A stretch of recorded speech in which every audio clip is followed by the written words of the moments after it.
अब वो जो 10 नए अंगूठे लगा रहा है वो 10 नए या फिर तो सिम कार्ड ही शो रहे हैं या 10 वो नए बैंक अकाउंट। कई सारे केसेस सामने आ रहे हैं कि एक्टिवेटेड सिम कार्ड्स जो हैं ना केवल भारत में जा रहे हैं बल्कि भारत के बाहर भी साउथ ईस्ट एशियन नेशंस में जा रहे हैं, जहां से ट्रांसनेशनल जितने भी साइबर क्रिमिनल हैं वो इंडियन नंबर्स को इम्पर्सनेट करके साइबर फ्रॉड कमिट कर रहे हैं। गांव में तकरीबन 50 से 60% युवा ही ये साइबर क्राइम कमिट कर रहे हैं, अपने खाते प्रोवाइड कर रहे हैं या फिर अपने सिम कार्ड्स प्रोवाइड कर रहे हैं। ये एक जो डेटा क्रिमिनल्स के पास आ जा रहा है पहले से, वो एक बहुत बड़ा रोल प्ले कर रहा है क्रेडिबिलिटी स्टेब्लिश करने में। और व्यक्ति जानते हुए भी कि उसके ऊपर कोई एक्सटर्नल प्रेशर नहीं है, बैंक में जाके अपनी सारी मेहनत की कमाई अनवेरिफाइड खातों में ट्रांसफर कर। As per Indian legal provision, as per the earlier provision जिसमें CRPC IPC है and in fact the newer provision जिसमें BNS है, BNSS है, there is no such provision of digital arrest. Crypto is a bubble, nobody know where you are investing, कहाँ पर invest करो, क्या पता वो बेकार प्लेटफॉर्म। या तो इंसान खुद को ज्यादा समझदार समझ रहा है या इस तरह से लालची हो जा रहा है कि अगर मैंने 4 लोगों को बता दिया तो उनको भी स्कीम का पता चल जाएगा एंड मे बी मेरे जो मेरे पैसे डाइल्यूट हो जाएंगे। अगर कोई भी व्यक्ति आपसे UPI के माध्यम से इमीडिएटली पैसे मांगे तो मान लीजिएगा फ्रॉडस्टर। मॉफ फोटोज होती हैं जिसमें कि सर कहीं से भी सोशल मीडिया से उठा के उन्होंने उनकी बेटी का या उनके रिलेटिव्स का बेटी का सर लगा दिया और बॉडी किसी पॉर्न स्टार की है। Hello Baba, welcome to Babacast. Baba, आज मेरे लिए बहुत ही महत्वपूर्ण दिन है क्योंकि आज हमारे साथ बहुत ही अमेजिंग गेस्ट जुड़े हुए हैं जो आज हमें साइबर क्राइम के बारे में, पूरा क्या चल रहा है मार्केट में, जो फ्रॉड हो रहे हैं उन सब के बारे में बताएंगे। और ऐसी बात बताने के लिए मेरे को लगा कि एक इंसान होने चाहिए जो अथॉरिटी वाले हों, जिनकी बात एकदम 100% सच हो। तो इसीलिए मैंने जो ACP है, assistant commissioner of police of cyber crime Gurgaon, उनको बुलाया है मैंने अपने पॉडकास्ट में। तो बाबा, मैं बहुत एक्साइटेड हूँ, आप भी एक्साइटेड हो जाइए और मेरे साथ वेलकम कीजिए आज के हमारे अमेजिंग गेस्ट का, प्रियांशु दीवान जी। थैंक यू भाई, थैंक यू सो मच। कैसे हैं सर आप? बहुत बढ़िया हूँ, आप बताओ आप कैसे हो? Sir life is good, life is kind sir. आपके ऐसे लोगों के साथ और बैठने को मिल जा रहा है। सिक्योर भी है। डिजिटली और साइबर सिक्योर भी हैं आप। अब लग रहा है थोड़ा थोड़ा सा। जैसे आज मैंने चेक किया कि वो कोई वेबसाइट है ना जिसके अंदर आप चेक कर सकते हो संचार साथी। तो संचार साथी में मैंने चेक किया कि मेरे नाम पे कोई और नंबर तो रजिस्टर्ड नहीं है। वो थोड़ा थोड़ा रिसर्च में तो एक ही नंबर था, तो मुझे लग रहा है आई एम सिक्योर। बिल्कुल बिल्कुल, साइबर सिक्योर और डिजिटली सिक्योर है ना, आज के लिए सबसे ज़्यादा क्विंट एसेंशियल है, काफ़ी ज़रूरी है।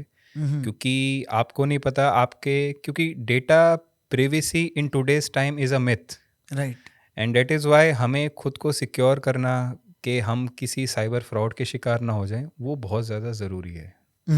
तो उसी के तर्ज पर मुझे बहुत अच्छा लगा आज आपने मुझे यहाँ पर बुलाया, और मुझे विश्वास है कि आज इस पॉडकास्ट के माध्यम से जितने लोग हैं, स्पेशली यंगस्टर्स, वो उनको अलग अलग नई चीज़ों के बारे में भी पता चलेगा और वो साइबर सिक्योर और डिजिटली सिक्योर भी रहेंगे। बिल्कुल सर, 100% सर, यही हमारी आज की कोशिश है। अभी जितना जब मैं रिसर्च कर रहा था तो आई केम टू नो कि 2024 में तकरीबन $1 ट्रिलियन का पूरी दुनिया में लॉस हुआ है बिकॉज ऑफ साइबर क्राइम। क्या इतना बड़ा हो चुका है ये या फिर जस्ट मिथ? नहीं, साइबर क्राइम धीरे धीरे बहुत ज़्यादा बढ़ता जा रहा है और बढ़ने के काफ़ी ज़्यादा रीजंस भी हैं, क्योंकि digitally on a year two year level काफ़ी सारे लोग कनेक्टेड होते जा रहे हैं। जो एक डिजिटल पेनिट्रेशन या टेलीफोन का पेनिट्रेशन कहें या फिर आप नेट का पेनिट्रेशन कहें, वो जो 2010 में था वो 2020 में बढ़ के काफ़ी ज़्यादा हो गया। जो 2020 में था वो 2000 अब 24-25 में और ज़्यादा हो गया।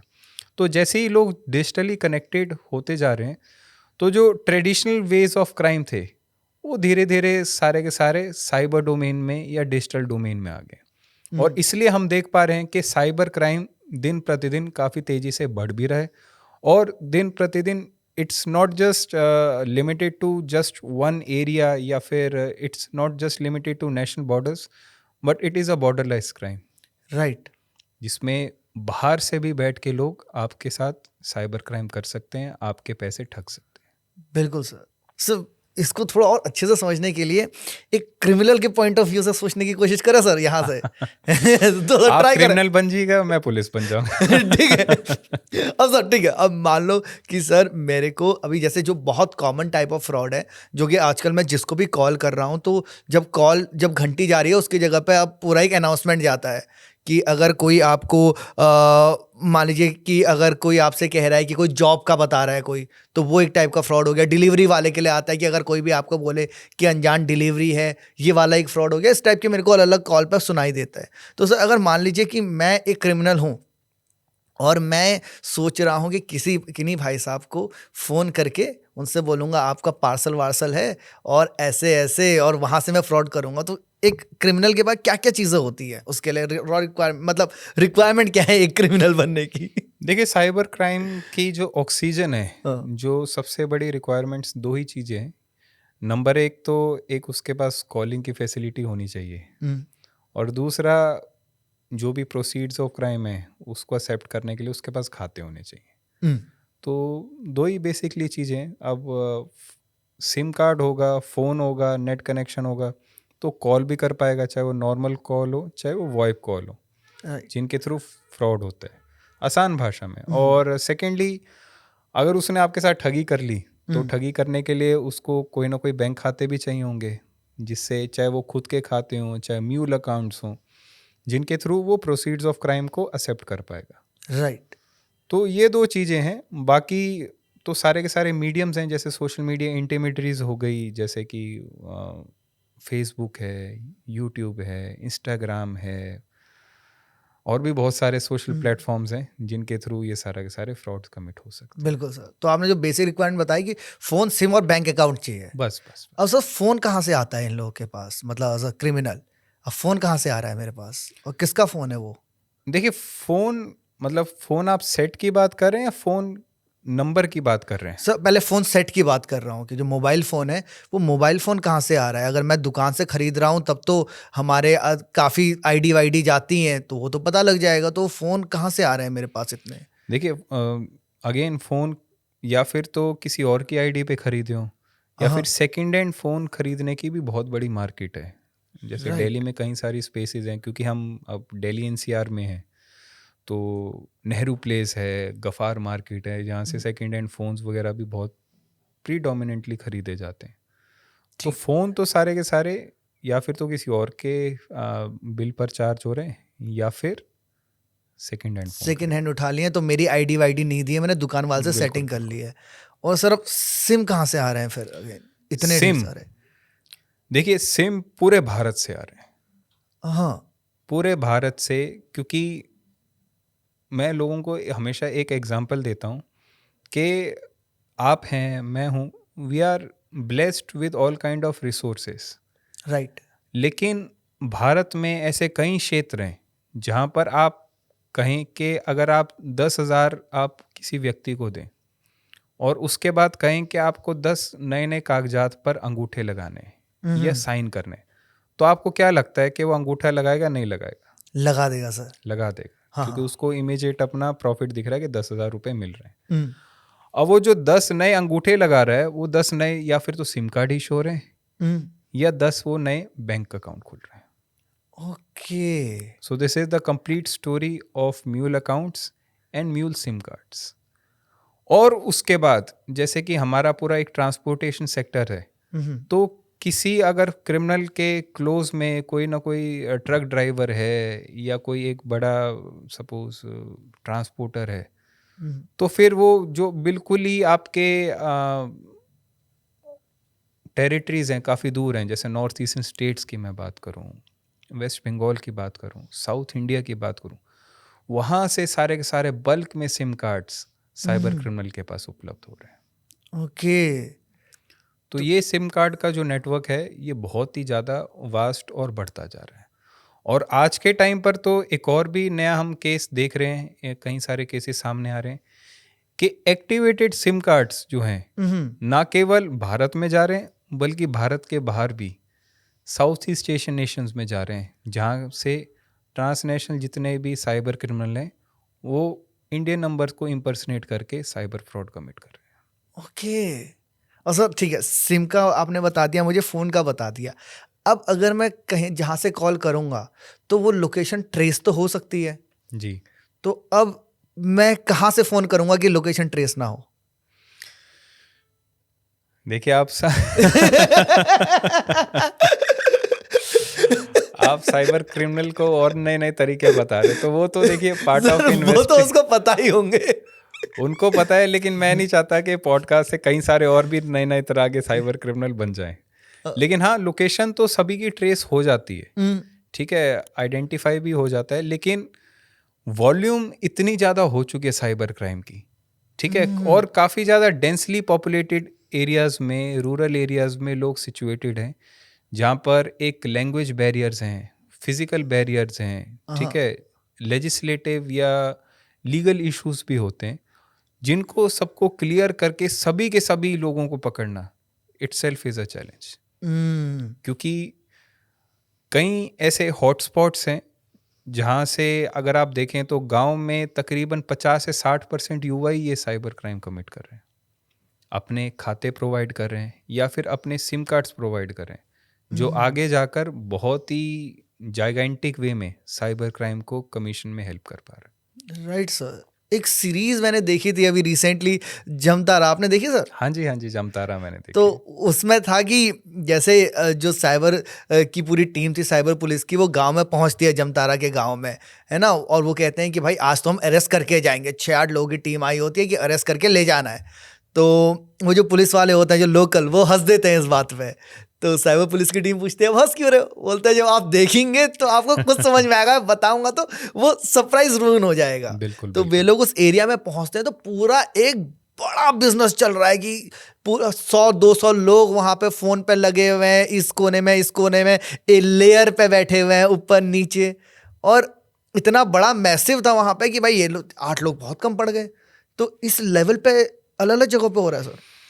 देखिए कई ऐसे केसेस भी आए हैं जहाँ पर एक ऑर्गेनाइज्ड वे में साइबर क्राइम चल रहा है, लेकिन क्योंकि एक अगर कोई साइबर क्रिमिनल है जो किसी को फ़ोन पर ठगी कर रहा है, तो वो सिर्फ एक ही व्यक्ति के साथ ठगी नहीं करेगा। हम्म, वो रैंडमली इस देश में, चाहे वो हरियाणा हो, चाहे वो उत्तर प्रदेश हो, चाहे वो कर्नाटक हो, चाहे वो वेस्ट बंगाल हो, सभी के किसी ना किसी व्यक्ति के साथ ठगी करेगा। हम्म, तो लाजमी बात है कि सिर्फ एक डिस्ट्रिक्ट की या फिर एक स्टेट की पुलिस नहीं आएगी, राइट। तो बाकी कई कई स्टेट्स की पुलिस आएंगी। तो जो बड़े नेटवर्क पर साइबर क्राइम कर रहे हैं वो तो बहुत इजीली पकड़े जाते हैं, लेकिन अब साइबर क्रिमिनल भी थोड़े स्मार्ट हो गए हैं, राइट। तो वो अब साइबर क्राइम को डिसेंट्रलाइज्ड वे में काफ़ी ज़्यादा कर रहे हैं। हाँ। डिसेंट्रलाइज्ड वे में जैसे कि कहीं पर 5 लोग इकट्ठे बैठ के कर रहे हैं, तो पुलिस की अगर रेड पड़ी तो सारे पांचों दिशाओं में भाग गए। हम्म, अब उनको एक ही रात में सभी को पकड़ना, आइडेंटिफाई करना। अब एग्जाम्पल के तौर पे मैं बताऊंगा, सपोज के फॉर एग्जांपल जैसे हरियाणा से या फिर दिल्ली से कोई टीम जाती है हम्म, रेड करने, और गई वो वेस्ट बंगाल में रेड करने, तो कई सारे लोकल इश्यूज वगैरह भी आते हैं। एक तो हम्म, वर्नैकुलर इश्यूज हैं कि हमें उनकी भाषा नहीं समझ आती, उनको हमारी भाषा नहीं समझ आती। बिल्कुल। और अगर कोई क्रिमिनल को हम पकड़ने जाएंगे तो जैसे ही हमने आइडेंटिफाई किया, तो ऐसा तो नहीं है कि क्रिमिनल कहेगा कि जी मुझे अरेस्ट कर लीजिए और मैं आपके साथ चलने को तैयार हूँ। हाँ। He would do all he would apply all kind of means कि वो वहाँ से भाग सके। हम्म, चाहे अपने किसी रिलेटिव के घर घुस जाएगा, छुप जाएगा, या कोई ट्रांसपोर्टेशन के मीडियम से कहीं और भाग जाएगा, या फिर अननोन टेरिटरीज में छुप जाएगा जहाँ पर एक कोई रेडिंग टीम आई है, इन्वेस्टिगेटिंग टीम आई है, उसको लोकल टोपोग्राफी के बारे में या लोकल रीजन्स के बारे में इतनी नॉलेज नहीं होगी। हम्म, तो इसलिए साइबर क्राइम को, साइबर क्रिमिनल को पकड़ना बहुत ही ज़्यादा टफ हो जाएगा। अब फॉर एग्जांपल जैसे मैं ट्रेडिशनल क्राइम की बात करूं, हम्म, कि आपकी किसी के साथ लड़ाई हुई, हाँ। जिसने आपको बहुत ही ज़्यादा चोटें मारी, तो आप पुलिस में कंप्लेंट करेंगे। बिल्कुल। आप कहेंगे कि इस व्यक्ति ने मुझे मारा पीटा, हम्म, ठीक है, तो व्यक्ति आइडेंटिफाइड है, ठीक है, उसके परिवार आइडेंटिफाइड है, तो पूरे भारत में कहीं पर भी छुपे कभी ना कभी तो पकड़ा जाएगा। हाँ।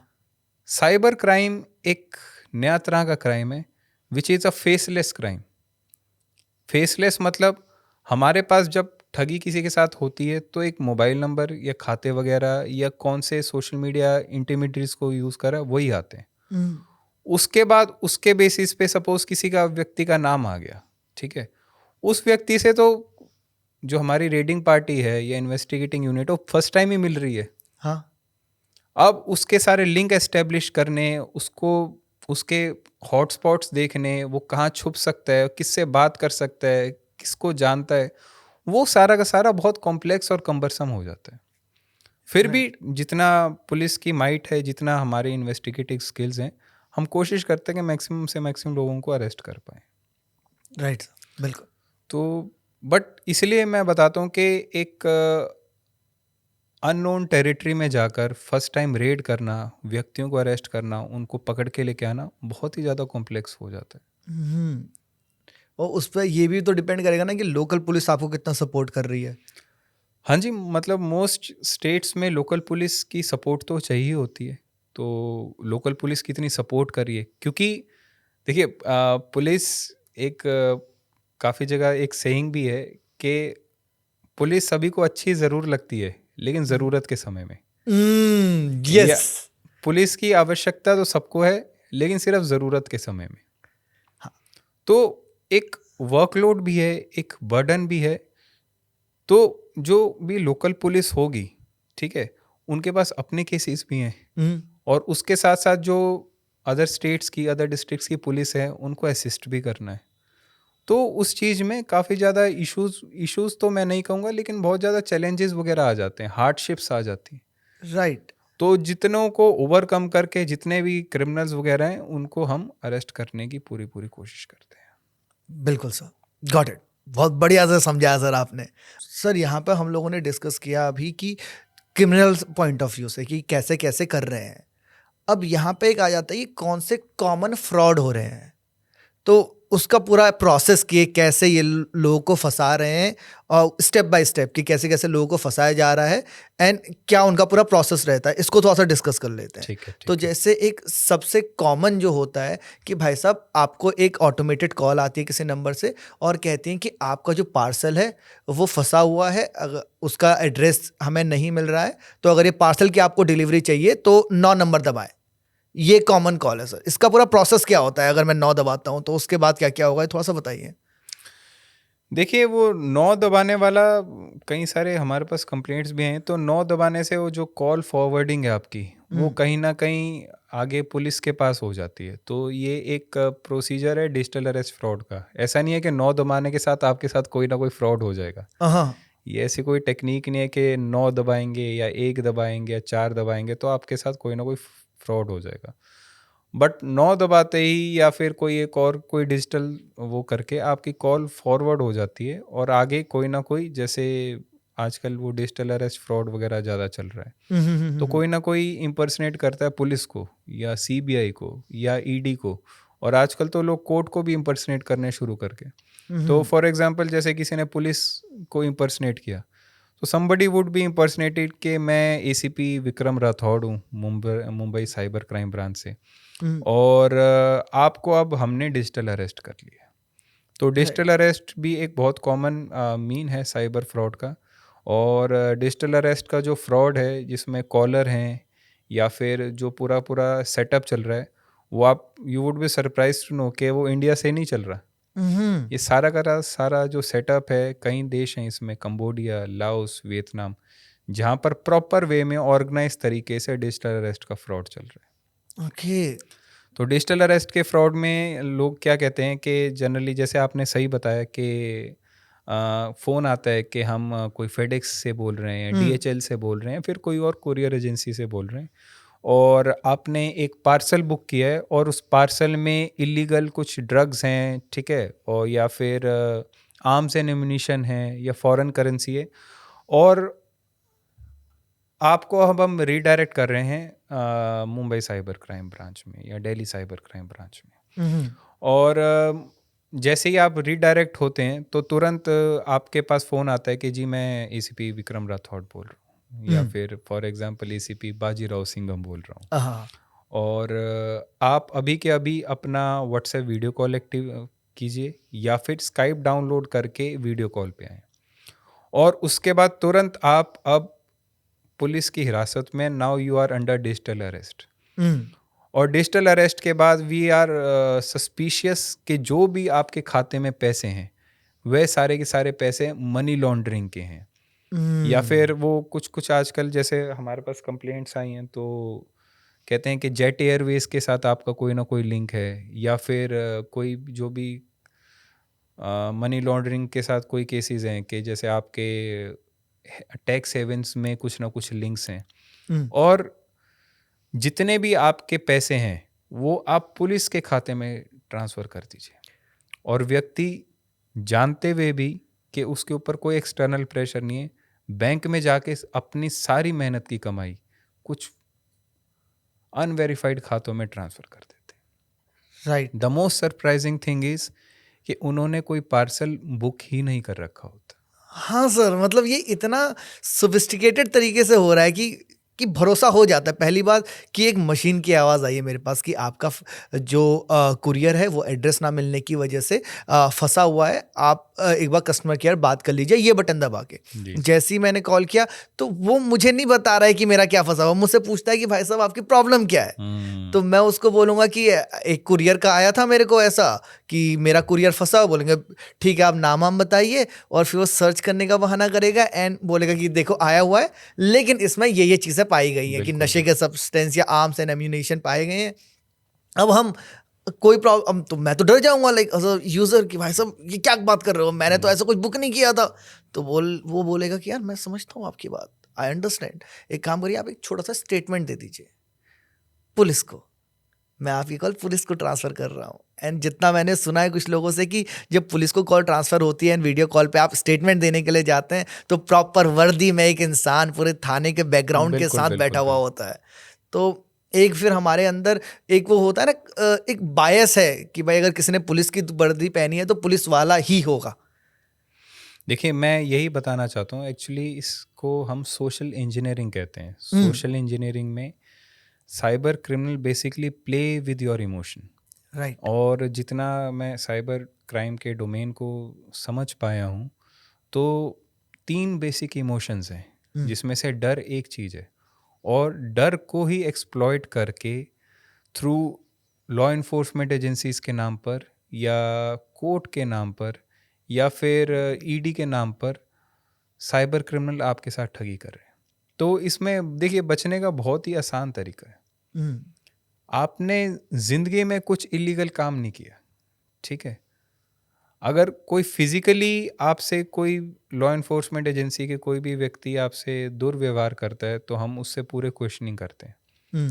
लेकिन फ़ोन पे अगर कोई आपसे ऐसी बात कर रहा है, चाहे कितना ही सोफिस्टिकेटेड वे में बात कर रहा है, तो हमारा वो जो आत्मविश्वास है या हमारा विवेक है वो किधर चला जाता है। मतलब मैं हमेशा, अगर कोई ऐसा आपके पास फ़ोन भी आता है, ठीक है, या कोई वीडियो कॉल भी आता है, तो you are not under any kind of captivities. ऐसा नहीं कि आपके हाथ बांध दिए, पैर बांध दिए।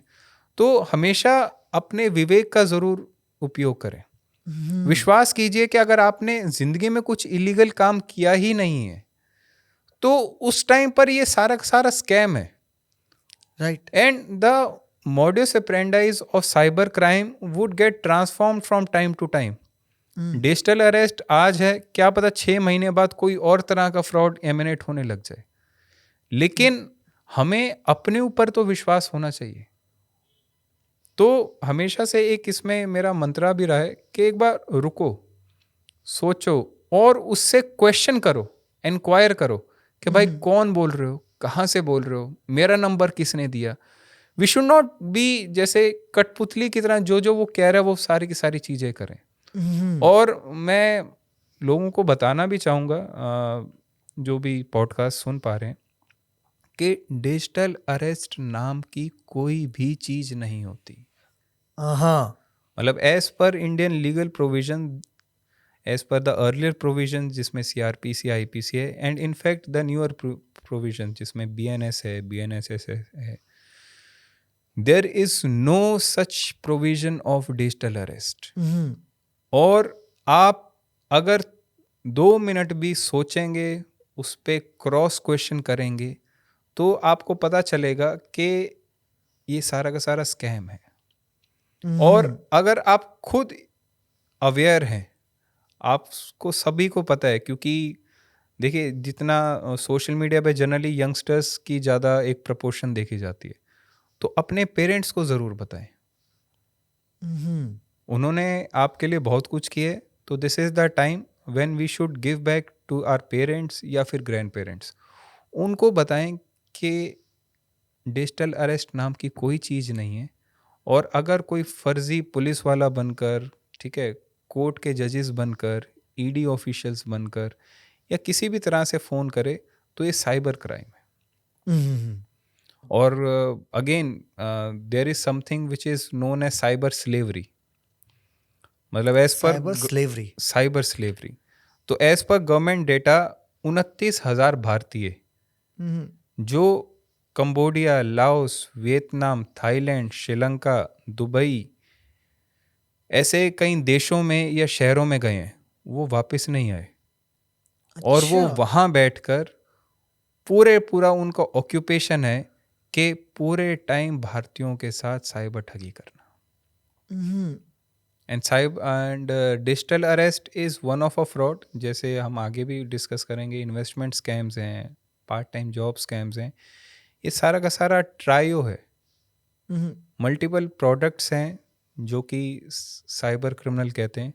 And there is a credible input के इसके पीछे कुछ चाइनीज स्कैमस्टर्स भी हैं, अदर नेशनलिटी के लोग हैं जो इन इंडियंस को यूज़ करके, मैनिपुलेट करके, नौकरी के नाम पर विदेश से ही भारतीयों के साथ ठगी करवा रहे हैं। और इसी का दूसरा पार्ट जो है कि जो आपने आईपीसी और एक और शब्द का इस्तेमाल किया था, तो क्या क्या लॉज हैं साइबर को लेके जो आप अभी मेंशन कर रहे थे, बहुत ब्रीफ में फिर आगे बढ़ गए, तो थोड़ा सा मेरे को लॉज वगैरह बताइए ना सर, क्या चल रहा है साइबर सिक्योरिटी में, लॉज क्या क्या है? देखिए, साइबर सिक्योरिटी में हमारा जो द मोस्ट इम्पॉर्टेंट लॉ है वो है आईटी एक्ट।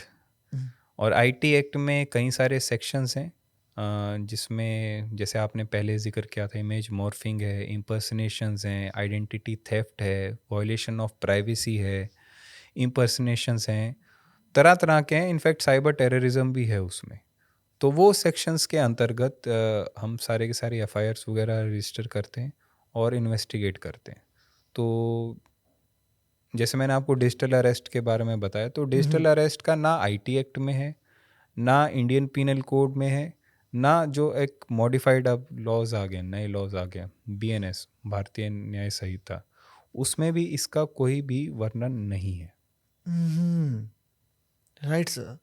लेकिन फिर कभी कभी मेरे को एक चीज़ ये बड़ी इंटरेस्टिंग लगती है यहाँ पे कि जो कॉल करता है ना, उसके बाद कुछ कुछ डेटा पहले से होता है। There is a friend of mine sir, बहुत क्लोज फ्रेंड है, और वो जर्मनी में रहता है। अब क्या हुआ कि उसको कॉल आई, एक नंबर से, और उन्होंने बोला कि जी आप बेल्जियम गए हुए थे कुछ टाइम पहले होटल में, इस होटल में आप रुके थे इस तारीख को। एंड ही सेड यस, मैं वहाँ पे रुका था। तो उन्होंने बोला वहाँ पे तो ड्रग्स मिले हैं, है ना। अब क्या था कि अब उन्होंने पहले एक information the which was true. बिल्कुल बिल्कुल। तो उसने बोला कि यार ऐसे ड्रग्स कैसे मिल गए, मतलब मैं तो ऐसे किया ही नहीं था। तो बोले देखो ड्रग्स मिल गए हैं और केस फाइल हो रहा है, and the moment case file होगा आप डिपोर्ट कर दिए जाओगे। अब कोई बाहर वर्क वीजा पे काम कर रहा है, उसको अगर डिपोर्ट जैसा शब्द सुनने को मिलता है एंड देन ड्रग्स, तो कांप जाएगा ना। बिल्कुल बिल्कुल। तो उससे बोला कि एक काम करो, जब तक इन्वेस्टिगेशन पूरी नहीं होती है, थोड़ी बात करके, इन्वेस्टिगेशन जब तक पूरी नहीं होती, आप सारे पैसे इस अकाउंट में ट्रांसफर कर दो। वो अकाउंट में ट्रांसफर करने चला गया था, बट थोड़ा सा उसका दिमाग चल गया भगवान की दया से कि उसके पास एक वर्क फोन भी था। उसने वर्क फोन से अपने किसी कलीग को बताया कि ऐसा ऐसा मेरे साथ हो रहा है। एंड जहाँ पे जब वो बैंक में पहुंचा, the colleague also reach there, and since वो तो इन्फ्लुएंस में नहीं था, ही वॉज वेरी एनालिटिकल उस टाइम पे, कि जिसके साथ नहीं हो रहा होता है वो इंसान तो दिमाग से सोच पाता है। तो उसने उसी टाइम पे कॉल कट कर दी, वरना he got into the impression कि कॉल कट नहीं करनी है, द मोमेंट मैं कॉल कट करूंगा केस फाइल हो जाएगा एंड मुझे डिपोर्ट कर दिया जाएगा। तो वो बस किस्मत से बच गया था। तो ये एक जो डेटा क्रिमिनल्स के पास आ जा रहा है पहले से, वो एक बहुत बड़ा रोल प्ले कर रहा है क्रेडिबिलिटी स्टेब्लिश करने में। हाँ, मैं जैसे आपको बता रहा था कि data privacy is a myth in today's world, बल्कि एक शब्द है मशीन लर्निंग। तो जितने भी चाहे सोशल मीडिया प्लेटफॉर्म्स हैं, चाहे वो गूगल है, चाहे वो फेसबुक है, चाहे वो ई कॉमर्स वेबसाइट्स हैं, चाहे वो सोशल नेटवर्किंग साइट्स हैं, सभी की सभी डेटा माइनिंग तो कर ही रहे हैं। हम्म, एंड सेकेंडली, जैसे आपने अगर कभी देखा हो, कोई आप रिटेल शॉप पे जा रहे हो या फिर आप सपोज कोई होटल में जा रहे हो, ठीक है, तो जब when ever you seek for bill, तो आपका मोबाइल नंबर वगैरह मांगते हैं या आपका हाँ, नाम मांगते हैं, आपकी डिटेल्स वगैरह मांगते हैं। And now what is the surety के वो सारा का सारा डेटा सिक्योर रखें। जैसे हम्म, एक काफ़ी पहले हमने न्यूज़ देखी थी कि डोमिनोज का सारा डेटा लीक हो गया था। हम्म, आई होप आपको पता हो, या फिर कोई और एजेंसीज के डेटा वगैरह लीक होने के काफ़ी सारे केसेस सामने डेट मतलब काफ़ी न्यूज़ आती हैं कि कहीं ना कहीं डेटा ब्रीच वगैरह होता है। और जो ये डेटा ब्रीच होता है, ये कहीं ना कहीं मैनिपुलेट भी होता है। हम्म, और उसी मैनिपुलेशन पर साइबर जो भी क्रिमिनल्स हैं, वो उसको मिसयूज़ करते हैं आपके कॉन्फिडेंस को गेन करने के लिए। राइट, चाहे कोई भी साइबर फ्रॉड का मॉडस ऑपरेंडी हो, the first important thing is कि वो ट्रस्ट बिल्डिंग एक्टिविटीज में एंगेज रहते हैं, वो हम्म, आपका विश्वास जीतते हैं। और विश्वास कैसे जीतेंगे? कि सपोजिटली आप अमित कुमार हो, आप कहेंगे हाँ जी मैं अमित कुमार हूँ। आप रोहिणी दिल्ली में रहते हैं, आप कहेंगे हाँ जी मैं रोहिणी दिल्ली में रहता हूँ। आप सॉफ्टवेयर इंजीनियर हैं, आप कहेंगे हाँ जी मैं सॉफ्टवेयर इंजीनियर हूँ। हम्म, फिर तो आप अब ठग गए। तो हाँ, इसमें सबसे बढ़िया तरीका ये है कि देखिए, डेटा आपका कहीं ना कहीं लीक ज़रूर हुआ है, हम्म, लेकिन इंटरेक्शन जो है वो सबसे ज़रूरी है करनी। जैसे आपने अभी ये केस बताया, तो उन्होंने उसी टाइम अपने फ्रेंड के साथ इंटरेक्शन कर लिया था। हाँ, ऐसे ही अपनी फैमिली को पास रखें, स्पाउसेस को से डिस्कस करें। अगर पेरेंट्स में आप कन्फाइड करते हैं, पेरेंट्स से कन्फाइड कीजिए, पीयर से बात करें, कॉलेज के कलीग से बात करें, लेकिन किसी को कॉन्फिडेंस में ज़रूर रखें। हम्म, जैसे फिजिकली होता है ना कि सपोज पुलिस ने चालान काटा, हाँ, तो भाई यार मैं एक बार उससे बात कर लूँ, क्या पता कुछ ना कुछ सहायता मिल जाए। तो आप तुरंत आप अपने पेरेंट्स को फ़ोन करते हो कि पापा यार इसने मेरा यहाँ चालान काट लिया, एक बार बात करो एक बार। तो पेरेंट्स रिक्वेस्ट करेंगे, ठीक है, या फिर कोई पीयर ग्रुप में रिक्वेस्ट करेंगे। ऐसे अगर आपके पास फ़ोन आ रहा हो, तो एक बार कहो कि सर थोड़ा सा होल्ड करो, मैं अपने एक बार फ्रेंड से बात करना चाहता हूँ, या अपने पेरेंट्स से बात करना चाहता हूँ, या फिर अपने हम्म, बच्चों से बात करना चाहता हूँ, या फिर अपने कोलीग से बात करना चाहता हूँ। और इतना ही अपॉर्चुनिटी कॉस्ट है साइबर क्रिमिनल के लिए। हाँ, this is their opportunity cost, क्योंकि उसको पता चल गया कि यार ये व्यक्ति जो है ये फंस नहीं सकता, हम्म, इसके पास आसपास कोई ना कोई है जो इसको शायद गाइड कर देगा। मतलब उस ट्रॉमा में या उस पैनिक की सिचुएशन में, क्या पता आप रैशनली नहीं सोच पा रहे, लेकिन आप जिसके साथ अपने सीक्रेट्स कन्फाइड कर रहे हैं, वो अच्छे से सोच पा रहे हैं, वो हाँ, आपको डायरेक्ट कर देगा। तो मोरल है, साइबर क्राइम में जितना मेरी नॉलेज में आया है, अगर कोई व्यक्ति अकेला है ना, वो ज़्यादा वल्नरेबल हो सकता है। हम्म, और इसलिए एक व्यक्ति जब अकेला है, उसके दो मेजर एज ग्रुप्स हैं, या फिर तो सीनियर सिटीज़न है जिसके फैमिली मेम्बर सारे के सारे बच्चे हैं, ठीक है, वो कहीं ना कहीं नौकरी कर रहे हैं, या फिर कोई कॉलेज गोयर हो सकता है, क्योंकि कॉलेज में लोगों को लगता है यार कि अब मेरे पास पूरी इंडिपेंडेंस वगैरह आ गई है, हाँ, ठीक है, मैं जो है अपने पेरेंट्स से भी कट ऑफ हूँ, मैं अपने फैमिली से कट ऑफ हूँ, पीयर ग्रुप्स में भी क्या पता यार वो मुझे इस तरह जज करे, उस तरह जज करे। हम्म, उस चीज़ में वो थोड़ा सा अकेला रह जाता पॉइंट है। And sir, date is Y अगर उसी टाइम किसी ना किसी से बात कर लेगा ना, मैं गारंटी देता हूँ साइबर क्राइम उसके साथ कभी हो ही नहीं सकता। बिल्कुल सर। अभी सर कुछ केसेस बताइए ना जो अभी सॉल्व किए हो आपने रिसेंट में साइबर क्राइम के, पूरा कि कैसे उसमें पहले की उनके साथ साइबर ठगी हुई कैसे और फिर उसको सॉल्व कैसे किया? देखिए बहुत सारे केसेस हैं, और अगर कुछ केसेस के बारे में मैं बताऊं तो मतलब एक काफ़ी सीनियर सिटीजन थे जिनके साथ मोर देन 1 CR का फ्रॉड हो गया था। 1 करोड़ का फ्रॉड? हाँ, 1 करोड़ से गुड़गांव? ज़्यादा, हाँ गुरुग्राम में 1 हुँ, करोड़ से ज़्यादा का फ्रॉड हो गया था। and incidentally we were able to recover each and every penny of that person. हाँ, सर तो पहले ऐसे इनके साथ फ्रॉड हुआ कैसे, क्या हुआ था एंड फिर कैसे रिकवर किया? देखिए ये वाला जो फ्रॉड है ये दूसरा फ्रॉड है, इसके बारे में अभी हमने डिस्कस नहीं किया, जो कि एक बहुत बड़े स्केल पर हो रहा है, उसको हम कहते हैं investment fraud. Investment fraud, okay. तो इन्वेस्टमेंट फ्रॉड के बारे में भी मैं थोड़ा जैसे लोगों को बताना चाहूँगा। इन्वेस्टमेंट फ्रॉड पर आजकल जो हमारी दूसरी इमोशन है लालच, वो एक्सप्लॉइट हो रही है।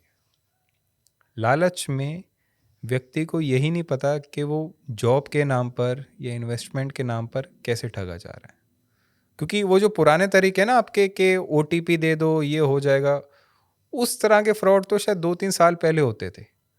आजकल तो व्यक्ति खुद ही साइबर फ्रॉड में फंसा जा रहा है।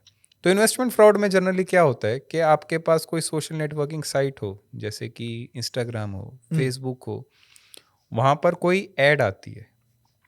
उस ऐड में लिखा होता है कि हम बहुत बड़ी इन्वेस्टमेंट बैंकिंग फर्म है, जैसे कि गोल्डमैन सैक्स होगी, PwC हो गई, ठीक है, अर्नस्ट एंड यंग होगी, या इंडियन अगर कोई बड़ी कंपनीज की बात करूँ तो मोतीलाल ओसवाल होगी, ठीक है, या स्टार्टअप्स की बात करूँ तो जैसे अपस्टॉक है, ग्रो है, IND मनी है, ऐसे काउंटलेस कंपनीज को इम्पर्सनेट करते हैं और हम आपको ऐसी लीड्स देंगे जिससे आपके पैसे जो हैं 1.5 गुना तो हो जाएंगे। ओके। तो व्यक्ति को लालच आके वो जैसे उस ऐड पर क्लिक करता है तो व्हाट्सएप या टेलीग्राम पर एक ग्रुप में जुड़ जाता है, जिसमें आयरॉनिकली वो देखता है कि ऑलरेडी 700 से 800 लोग जुड़े हुए हैं। अब 800 लोग जैसे उस पर्टिकुलर ग्रुप पे जुड़े हुए हैं, तो स्कैमस्टर्स अब क्या करते हैं, वो कहते हैं कि अब हम आपको इन्वेस्टमेंट करना सिखाएंगे, ठीक है। तो 15-20 दिन तो अब आप हमसे ट्रेनिंग लीजिए। तो फिर वो दिखाते हैं कि यार सपोज इस शेयर में इन्वेस्ट करोगे तो इतना शेयर 200% बढ़ गया, 300% बढ़ गया, 400% बढ़ गया, वो सारा का सारा एक फिक्शियस स्केल में। और कुछ लोग फिर ये भी बताने लगते हैं कि हाँ भाई, जैसे अब उसमें 800 मेंबर्स हैं उस ग्रुप पर, तो वो ये कहने लगेंगे कि यार मुझे भी प्रॉफिट हो गया, मुझे भी प्रॉफिट हो गया। तो एक सोशलॉजी में ना एक एक्सपेरिमेंट हुआ था, क्लासिकल ऐश एक्सपेरिमेंट उसको कहते हैं। क्लासिकल ऐश एक्सपेरिमेंट कहते हैं। ओके। तो क्लासिकल ऐश एक्सपेरिमेंट में क्या होता है कि एक जनरल ह्यूमन साइकी के बारे में बात करता है कि सपोज 10 लोग हैं और 10 लोग कह रहे हैं ना कि अगर ये कलर 2 कलर दिखाएं कि ये रेड है और ये ब्लू है, तो रेड पे पॉइंट करके अगर कोई आदमी 9 के 9 लोग कहें कि यार ये रेड नहीं है, ये तो ब्लैक है, ठीक है, और फिर से कहें ये ब्लैक है, ये ब्लैक है, तो आपके दिमाग में डाउट क्रिएट होना शुरू हो जाता है। ओके। तो आदमी का जो एक थॉट प्रोसेस है वो थोड़ा सा डेविएट हो जाता है। और ऐसे ही ये जो व्हाट्सएप ग्रुप हैं, टेलीग्राम ग्रुप हैं, उसमें 800 में से 795 या 796 तो सारे फ्रॉड लोग ही जुड़े पड़े हैं। सारे के सारे फ्रॉड लोग जुड़े पड़े, और वो कहते हैं कि जी हमें प्रॉफिट हो गया, हमें प्रॉफिट हो गया। तो व्यक्ति के मन में उसका जो लालच वाला फैक्टर है, लालच वाली फीलिंग है, वो अब गदगद होनी शुरू हो जाती है कि यार मैं भी एक बार 10,000 तो लगा के देखूं, क्या पता मेरे भी पैसे डबल या ट्रिपल हो जाए। ठीक। तो जैसे ही वो 10,000 रुपये लगाता है तो 10,000 के कोरस्पॉन्डिंग एक दिन में उसके पास 15,000 वापस उसके बैंक में आ जाते हैं। ठीक है, प्रूफ ऑफ कंसेप्ट हो गया। तो उसको लगा यार ये तो बहुत बढ़िया स्कीम होगी। तो जैसे मैंने पहले कहा था कि साइबर क्रिमिनल ने अब उसका ट्रस्ट जीत लिया। अब वो क्या कहता है, वो 50,000 लगाता है और 50,000 के कोरस्पॉन्डिंग 70,000 उसके खाते में आ जाते हैं, ठीक है, और पैरेलली एक फेक ग्राफ में वो वैल्यू भी बढ़ती दिखनी शुरू हो जाती है। ठीक। उसके बाद उसको लगता है कि यार मैंने तो एक बहुत ही बढ़िया स्कीम आइडेंटिफाई कर ली और मैं अपने सारे के सारे जो पैसे हैं वो 1.5 गुने या 2 गुने कर देता हूँ। तो फिर वो जितने 10 लाख, 25 लाख, 50 लाख, और फेक ग्राफ में अगर वो 50 लाख डाल रहा है तो 70 लाख रुपए दिखने शुरू हो जाएंगे।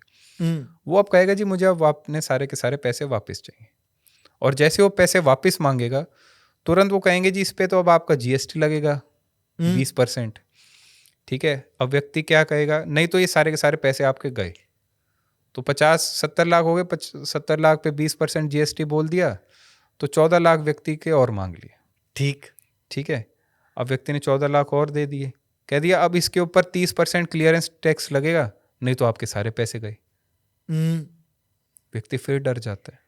84 लाख और जा चुके जब हैं। तक वो पैसे देने की कैपेसिटी में होता है तब तक वो पैसे देता है, और अनटिल एंड अनलेस वो सोच लेता है कि हाँ भाई ये फ्रॉड है, और जैसे वो कहता है कि भाई दिस इज अ फ्रॉड, ये मुझे अपने सारे पैसे चाहिए, उसको ग्रुप से निकाल दिया जाता है। ओके। और ऐसे कई सारे केसेस आए हैं जिसमें लोगों ने, क्योंकि उनको लग रहा है कि एक इंस्टेंट गेन है, एक बहुत जल्दी आप पैसे बहुत तेजी से कमा पा रहे हैं, तो क्यों ना मैं लोन ले लूं, क्यों ना मैं अगर प्रॉपर्टी के कागज हैं वो गिरवी रख दूं, क्यों ना मैं अपनी वाइफ के जो भी ज्वेलरी है उसको गिरवी करके और ज़्यादा पैसे ले लूं। और लोगों ने लोन लेके भी इन्वेस्टमेंट स्कैम में पैसे लगाए। शिट। या फिर अपना जो भी फ्रेंड सर्कल है सभी से कि तू 5 लाख दे दे, तू 2 लाख दे दे, मैं जल्दी से तेरे को 1.5 गुना 2 गुने करके दूंगा। ये सारा का सारा इन्वेस्टमेंट स्कैम। ठीक है, तो जो ये हमारे बुजुर्ग हैं, इन्होंने इस तरीके से अपना पैसा लगा दिया। पहले उन्होंने इन्वेस्टमेंट में पैसा लगाया, फिर जीएसटी और क्लियरेंस टैक्स दे दिया। हाँ, जबकि ऐसी तो कोई स्कीम बनी ही नहीं है। मैं सभी को बताना चाहूंगा कि भारत में ऐसी कोई स्कीम है ही नहीं जो तुरंत आपको कहे कि आपके पैसे जो हैं 1.5 गुना या 2 गुना हो जाएंगे। बिल्कुल सर। जो कि एक्चुअल में भी शेयर इन्वेस्टमेंट्स में, एक्चुअल शेयर्स में ट्रेडिंग करते हैं, उनको भी ये बात पता है कि ऐसा कोई स्कीम नहीं है कि वो शेयर्स में कितने पैसे लगा दें वो 1.5 या 2 टाइम्स रिटर्न दें। और कोई भी कंपनी के ऑफिशियली टेलीग्राम या व्हाट्सएप पर ग्रुप नहीं होते। मतलब somebody is impersonating कि यार this is Mukesh Ambani special group, तो यार मुकेश अंबानी थोड़ी व्हाट्सएप ग्रुप बना के आपको स्पेशल लीड्स देगा। और अगर पैसे कमाना इतना ही इजी हो तो सारे के सारे अमीर हो जाएंगे। बिल्कुल। तो डेट इज़ वाई जितने भी व्हाट्सएप पे ग्रुप्स चल रहे हैं या टेलीग्राम पे ग्रुप्स चल रहे हैं वे सारे के सारे ही फ्रॉड हैं।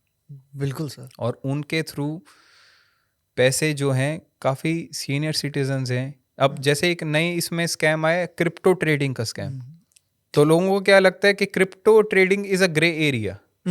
ठीक है, तो कोई ना कोई साइट पर के जी क्रिप्टो में इन्वेस्ट करेंगे तो आप 100 लगाएंगे तो आपके 200 हो जाएंगे, क्योंकि क्रिप्टो तो हमेशा वैल्यू बढ़ रही है। Crypto is a bubble, nobody know where you are investing, कहाँ पर इन्वेस्ट करो, क्या पता वो बेकार प्लेटफॉर्म हो। And that is why crypto trading हो गई, इन्वेस्टमेंट स्कैम्स हो गए, ये एक बहुत बड़ा चंक है जिससे लोग अपने पैसे गंवा रहे हैं। बिल्कुल सर। और अगेन मैं कहूँगा कि पुलिस के पास आरोपी का तो इलाज है, क्रिमिनल का तो इलाज है, लेकिन किसी के लालच का किसी के पास भी इलाज नहीं है। और अगर व्यक्ति लालच में ही अपने पैसे गंवाते रहेंगे तो गॉड नोस के ये सर्कल या साइकिल कहाँ पर जाकर रुकेगा। बिल्कुल सर। अभी ये वाला फिर इनका ये वाला एक कहानी सर, मैं अभी अटका हुआ हूँ कि अंकल जी के 1 करोड़ जा चुके हैं, तो वापस कैसे आए सर यहाँ पे? देखिए वापस कैसे आए, आयरॉनिकली मतलब इंसिडेंटली उन्होंने तुरंत ही जो national cyber crime helpline number है 1930 उस पर कंप्लेंट कर थी। Now this is a magical number. पहले तो मैं लोगों को कहूँगा कि यार साइबर क्राइम में कभी फंसे ही ना, ठीक है, क्योंकि इससे बचना बहुत आसान है। जैसे मैंने अभी आपको डिजिटल अरेस्ट बताया, इन्वेस्टमेंट स्कैम बताया, आपको क्या लगता है कि ये इससे बचा जा सकता है? बिल्कुल बचा जा सकता है, बहुत इजीली बचा जा सकता है। अगर आप एंगेज ही नहीं होंगे तो आपके साथ साइबर फ्रॉड कमिट हो ही नहीं सकता। तो उन्होंने उसी टाइम 1930 पर फोन कर दिया। ठीक, तो 1930 इज अ मैजिकल नंबर। अगर आप 1930 पर कॉल करते हैं तो उसी समय गवर्नमेंट ऑफ इंडिया ने डायरेक्ट किया है आरबीआई को, और आरबीआई ने फाइनली डायरेक्ट किया सभी के सभी बैंक्स को कि फ्रॉडस्टर के खाते फ्रीज हो जाएंगे। और जो भी आपके मेहनत की कमाई जो भी मल्टीपल खातों में गई है वो उसी समय उन खातों में रुक जाएगी। और after due process of law, court order के बाद वो सारे के सारे पैसे आपके पास वापस आ जाएंगे। तो पहले तो हमने उनके पैसे वापस कर दिए, और जितने भी उसमें आरोपी थे उन सभी को हमने अरेस्ट वगैरह भी किया। तो ऐसे काउंटलेस केसेस हैं जिसमें हमने आरोपी भी अरेस्ट किए हैं, 100% पैसे भी रिकवरी किए हैं। बट एक फाइनाइट ही इन्वेस्टिगेशन हो सकती है, राइट। मतलब आप मान के चलें कि अगर इस शहर में 10 लोग हैं और 10 में से एक पुलिसमैन है और 4 लोग इन्वेस्टमेंट स्कैम में पैसे गंवाए जा रहे हैं, जिसमें देखिए साइबर क्रिमिनल बहुत ज़्यादा चालाक होते जा रहे हैं, ठीक है। तो 2-3 कॉन्सेप्ट्स हैं जिनकी वजह से जो इन्वेस्टिगेशन है वो बहुत कॉम्प्लेक्स हो रही है। हम्म, एक तो मैंने जैसे पहले आपको जिक्र किया concept of mule accounts. Hmm, mule accounts क्या होते हैं कि जैसे 10,000 दे दिए और 10 कागजों पर साइन करवा के वो 10 नए बैंक खाते खुल गए, ठीक। ठीक है। तो सपोज किसी के क्रिमिनल के खाते में 5 लाख रुपए चले गए। अब पुलिस गई और उसको क्रिमिनल को आइडेंटिफाई कर लिया काफ़ी इन्वेस्टिगेशन के बाद और उसको ढूंढ लिया। सपोजिटली हमने लखनऊ से किसी व्यक्ति को उठाया, वो कहेगा जी मैं तो रिक्शा चालक हूँ, मैंने तो अपना खाता जो है 10,000 में उस व्यक्ति को दिया था जो कि इलाहाबाद में रहता है।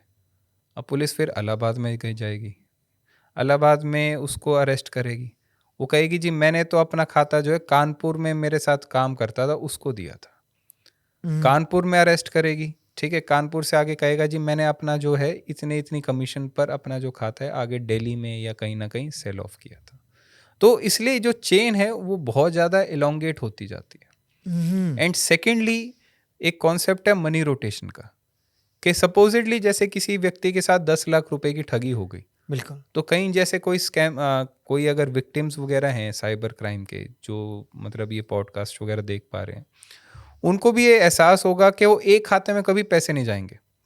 वो 3 लाख एक लखनऊ के खाते में चले जाएंगे, 4 लाख जयपुर के खाते में चले जाएंगे और 3 लाख रुपए बेंगलोर के किसी खाते में चले जाएंगे। अब व्यक्ति लखनऊ एक इन्वेस्टिगेटिंग ऑफिसर लखनऊ में भी रेड कर रहा है, जयपुर में भी रेड कर रहा है, बेंगलोर में भी कर रहा है, और irrespective of all the barriers, चाहे वो लिंग्विस्टिक बैरियर्स हों, चाहे लीगल बैरियर्स हों, चाहे जुरिडिक्शनल बैरियर्स हों, चाहे वो क्लाइमेटिक बैरियर्स हों, ठीक है, वो सारे बैरियर्स के बाद सभी के सभी लोगों को अरेस्ट करने की कोशिश करते हैं। तो इस पूरे के पूरे इन्वेस्टिगेटिव प्रोसेस में तकरीबन उसको 20 से 30 दिन तो लगेंगी। बिल्कुल। लेकिन गुरुग्राम जैसे एक छोटे से शहर में ही प्रत्येक दिन 100 से 110 कंप्लेंट्स आ रही हैं। ओह, तो जैसे वो 30 दिन बाद वापस कोई इन्वेस्टिगेटिंग ऑफिसर वापस आएगा तो वो कंप्लेंट्स जो हैं उसकी टेबल पर 3,000 और नई कंप्लेंट्स हो जाएंगी। And this is a vicious cycle which is going on and on in all part of this country. तो उतने हमारे पास मैन फोर्स ही नहीं है कि इतने सारे जितने भी केसेस आ रहे हैं उन नहीं पे उतनी तो शायद अगर मैं कहूँ कि पूरे दुनिया की भी पुलिस अगर सिर्फ इंडिया में आ जाए उतनी भी कैपेसिटी तो नहीं हो पाएगी। हाँ, That is why awareness is very important. It's very essential in today's time. क्योंकि अगर अवेयरनेस नहीं होगी तो जो ठगी के रेट हैं वो काफ़ी ज़्यादा बढ़ते जाएंगे। और मैं फिर बता रहा हूँ कि अगर हम थोड़ा सा सोचेंगे, थोड़ा किसी अपने फ्रेंड से, फैमिली मेम्बर से, पीयर से बात करेंगे, या फिर अपने जो भी इनहिबिश जो फीलिंग्स हैं उनको थोड़ा कंट्रोल करके रखेंगे, तो हमारे साथ साइबर फ्रॉड तो कभी कमिट हो ही नहीं सकता। हाँ सर, ये जब आप ये इन्वेस्टमेंट वाला बता रहे थे, इसमें तो बहुत ही सिंपल है। अगर आपने उस जिस इंसान के साथ ये वाला इन्वेस्टमेंट वाला फ्रॉड हो रहा है, तो उसने 4 दोस्तों से, फैमिली मेम्बर से डिस्कस कर लिया होता है कि एक ग्रुप है जिसमें ऐसे ऐसे मैसेजेस आ रहे हैं, तो कोई तो बता देता ना उसको कि भाई फ्रॉड का मेरे को सीन लग रहा है, थोड़ा सा अलर्ट हो जाओ। बिल्कुल बिल्कुल। अगर लेकिन सपोज एक सीनियर सिटीजन है, उसने अपने बेटी से डिस्कस किया, उनको पता है फ्रॉड है, या कोई बच्चों ने अपने पेरेंट्स से डिस्कस किया, उनको पता है ये फ्रॉड है, क्योंकि वहीं पर ही एक लकूना आ रहा है जहां तक मैं सोच पा रहा हूँ कि लोग किसी से डिस्कस नहीं कर पा रहे और इंस्टेंटेनियसली एक्ट कर रहे हैं उन चीज़ों पे। हाँ सर, या तो इंसान खुद को ज़्यादा समझदार समझ रहा है, या इस तरह से लालची हो जा रहा है कि अगर मैंने 4 लोगों को बता दिया तो उनको भी स्कीम का पता चल जाएगा एंड मे बी मेरे जो मेरे प्रॉफिट पैसे डाइल्यूट हो जाएंगे। एक वो भी प्रॉब्लम होती है ना सर, कि एक वो छोटी सी कहानी आती है कि एक बार एक भाई साहब हैं, उनके सामने भगवान जी आ गए, उन्होंने तपस्या की और भगवान जी प्रकट हो गए। तो भगवान जी ने उनसे कहा कि भाई बताओ आपको क्या चाहिए, और ये याद रखना बताने से पहले कि जो भी तुम मुझसे मांगेगा मैं तेरे पड़ोसी को उसका डबल दूंगा। तो बहुत देर सोच के वो कहता है कि भगवान जी मुझे एक हाथ से अंधा बना दो।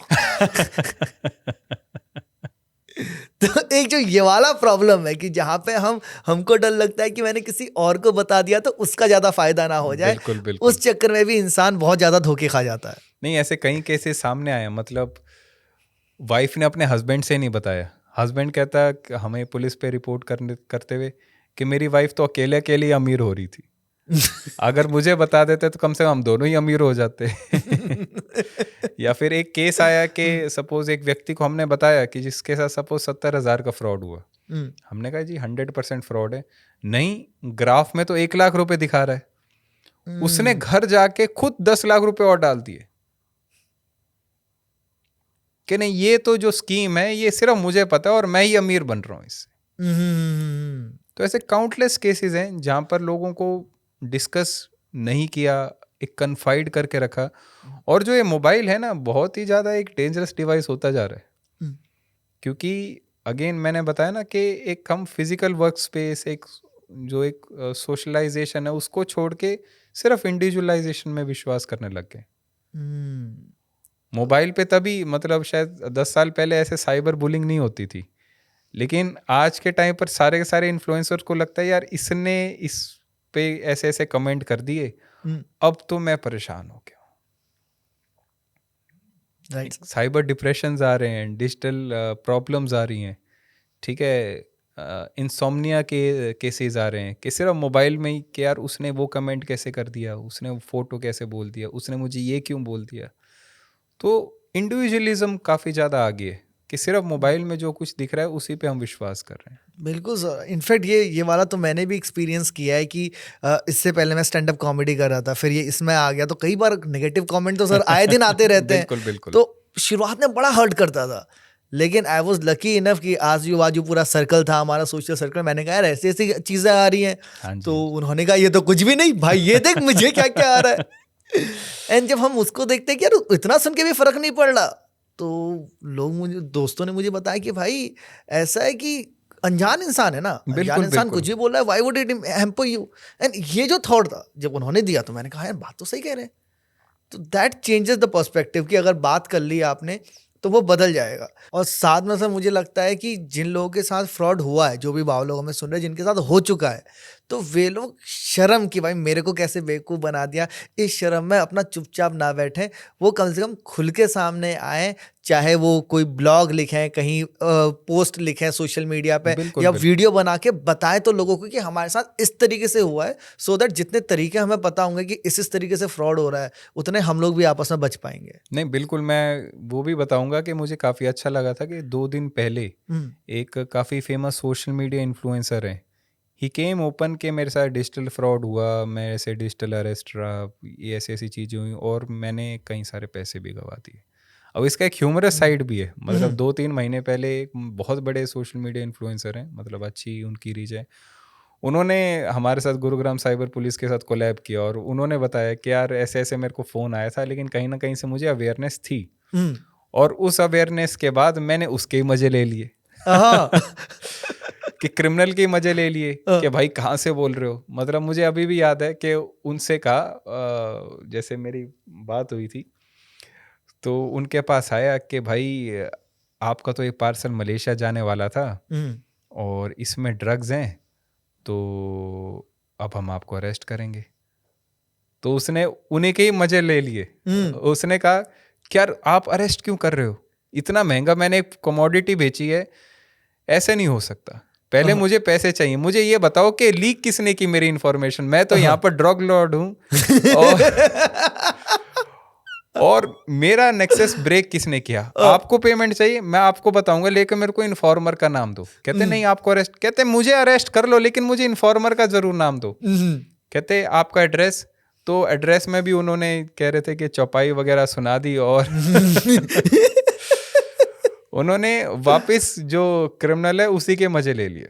वाह, क्या बात है। तो जैसे पहले काफ़ी ज़्यादा जैसे रेडियो जॉकीज हैं, ठीक है, एफएम पर मुर्गा बनाते थे। तो ये मुर्गा ही एक तरह से, अगर हम इसको ह्यूमरस वे में लें, तो अब अगर हम क्रिमिनल का ही वापस मुर्गा बना दें तो बहुत बढ़िया रहेगा।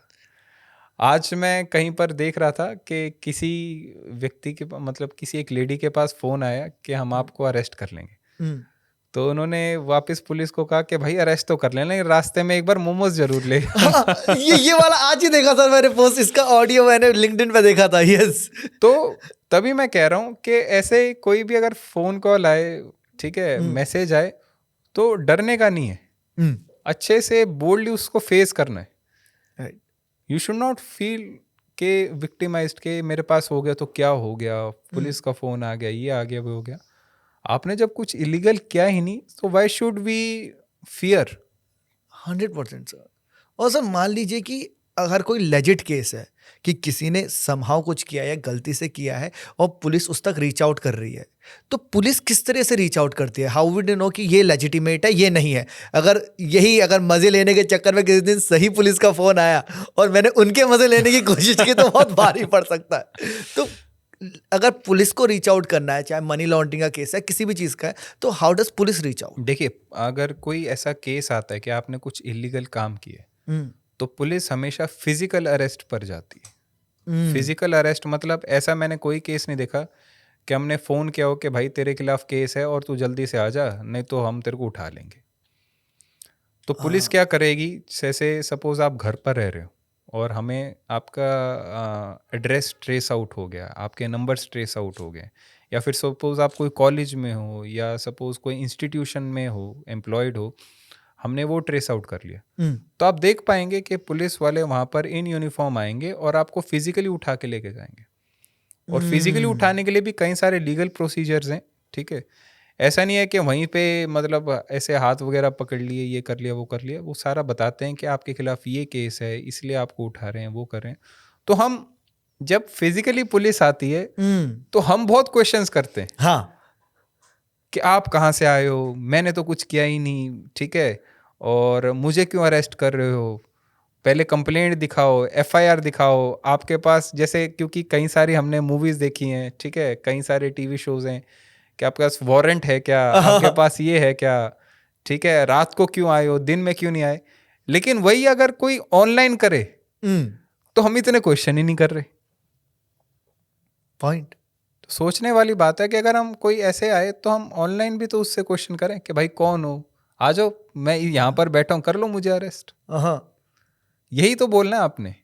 और मैं तो लोगों को ये भी बताना चाहता हूँ कि अगर आप ये कह देंगे ना कि भाई मतलब सपोज मेरा नाम ले लीजिए, ठीक है, कि फलाना फलाना जो हैं वो मेरे ब्रदर हैं, ठीक है, या मेरे बहुत अच्छे फ्रेंड हैं, मैंने तो हर जगह ये बोलना है, मेरे पास तो फोटो भी होगी सबूत के लिए। ये डिजिटल अरेस्ट वाले उसी टाइम फोन काट देंगे।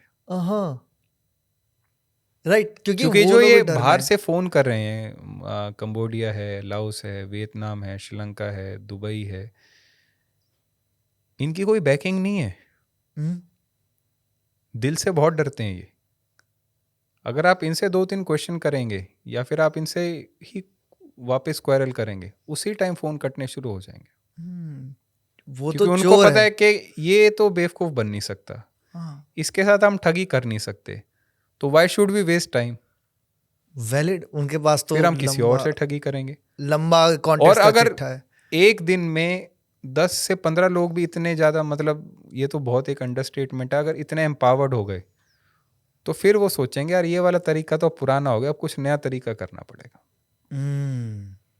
तो इसलिए मैं सभी को कहना चाहूँगा कि please be empowered, discuss with your friends, your family members, your loved one के इस तरह के फ्रॉड हैं, ऐसे ऐसे उल्टा सीधा फ़ोन आए और भाई क्या करना है, या आप बताओ क्या करना है, ठीक है। और अगर आप ये कह देंगे ना कि यार मैं तो उनका फ्रेंड हूँ, चाहे हो या ना हो, लेकिन इतनी मैं आपको लिबर्टी दे रहा हूँ, उसी टाइम फ़ोन कटने शुरू हो जाएंगे। Interesting sir. और सर अभी कोई हाल फिलहाल में कोई बड़ा विचित्र तरीका आपको दिखा है जिससे ठगी की गई हो? कोई एकदम लेटेस्ट कोई नया तरीका क्या देखिए, चल रहा है? ठगी कई तरीके से हो रही है, और एक जो अब मैं नेशनल जो इंडिया से ही रह के जो साइबर क्रिमिनल ठगी करते हैं उनके बारे में भी लोगों को बताना चाहूँगा। क्योंकि 2 चीज़ें हैं कि आजकल हम बहुत सारे टेक सेवी हो गए हैं, मतलब multiple social media networking sites पे हमारे अकाउंट्स हैं, गूगल पर हम सब कुछ सर्च करते हैं। तो एक चीज़ तो है कि लोग क्या है आजकल इंस्टाग्राम पर या फेसबुक पे कुछ दिखा, जैसे मैं अगर फीमेल्स की बात करूं कि एक अच्छा पेयर ऑफ शूज़ है जो कि 200 रुपये में मिल रहा है, हाँ, वो उसी टाइम ऑर्डर कर देंगे। राइट। ठीक है, उनको पता ही नहीं कि यार क्या ऑर्डर करना है, कहाँ ऑर्डर करना है। अनवेरीफाइड साइट से अगर आपको फॉर एग्जांपल एप्पल का आईफोन 20,000 का बेच रहा है तो वो फ्रॉड ही होगा, क्योंकि ऐसी कोई स्कीम नहीं है जिससे कि इसने सस्ते वो। और इसमें भी आप देख पा रहे हैं कि कहीं ना कहीं हमारा लालच तो इन्वॉल्व है ही। और इसी में जैसे सपोज कोई क्या कहते हैं, इंस्टाग्राम है या फेसबुक है या फिर ई कॉमर्स वेबसाइट्स हैं या फिर जो घर तक डोर टू डोर डिलीवरी करती हैं, चाहे वो ब्लिंकिट हो चाहे और भी ऐसी कंपनीज हो, इसमें कोई प्रोडक्ट में कुछ इशू हो या फिर कोई बैंकिंग के साथ कोई इशू हो या फिर होटल बुकिंग के लिए इशू हो या फिर कहीं आपने टिकट बुकिंग करनी है, तो लोग क्या करते हैं, सर गूगल से नंबर ढूंढेंगे। गूगल से नंबर ढूंढेंगे। हाँ, और अगर मैं आपको बताऊं कि गूगल पे दर्शाए गए मैक्सिमम नंबर फ्रॉड हैं, तो ये शॉकिंग है बिकॉज हम गूगल पे बड़ा भरोसा करते हैं कि अगर कोई सर्च रिजल्ट में टॉप पे आ रहा है तो मतलब वो सही होगा। ये एक मेंटली हम लोगों ने गूगल पे इतना भरोसा कर लिया है। देखिए धीरे धीरे हमने ना गूगल को भगवान बना दिया है हम्म, और गूगल पर जो भी इंफॉर्मेशन आती है हम उस पर आंख बंद करके विश्वास कर लेते हैं, चाहे हमारी असाइनमेंट्स हो, ठीक है, कोई बैंक का कस्टमर केयर नंबर हो, कोई ई कॉमर्स वेबसाइट के लिए हम हेल्पलाइन नंबर सर्च कर रहे हो, हम टिकट बुकिंग के लिए सर्च कर रहा हूँ। मतलब इंसिडेंटली मेरे पास एक कंप्लेंट आई थी कि online pandit for puja at home. हाँ। तो अगर आप गूगल पे पंडित ढूंढेंगे तो प्रसाद भी गूगल अपने तरीके से ही देगा। और इसी तर्ज पे there is something which is known as Google AdWord, जिसके थ्रू सारे के सारे स्पॉन्सर्ड एड्स चलते हैं। राइट। और उसी में ही साइबर क्रिमिनल यूज करते हैं एक स्ट्रॉन्ग टेक्निकल चीज है जिसको हम करते हैं सर्च इंजन ऑप्टिमाइजेशन, एसईओ। हाँ। आसान भाषा में गूगल को वेब क्रिएटर्स कुछ पैसे देते हैं जिससे कि उनके जो वेबसाइट्स हैं या स्पॉन्सर्ड एड्स हैं वो टॉप पर रिफ्लेक्ट करें। राइट। तो साइबर क्रिमिनल्स भी इसमें पीछे नहीं हटते, वो भी अनवेरीफाइड नंबर्स की जो कि वेबसाइट्स हैं या स्पॉन्सर्ड एड्स हैं वो टॉप पर रिफ्लेक्ट करती हैं।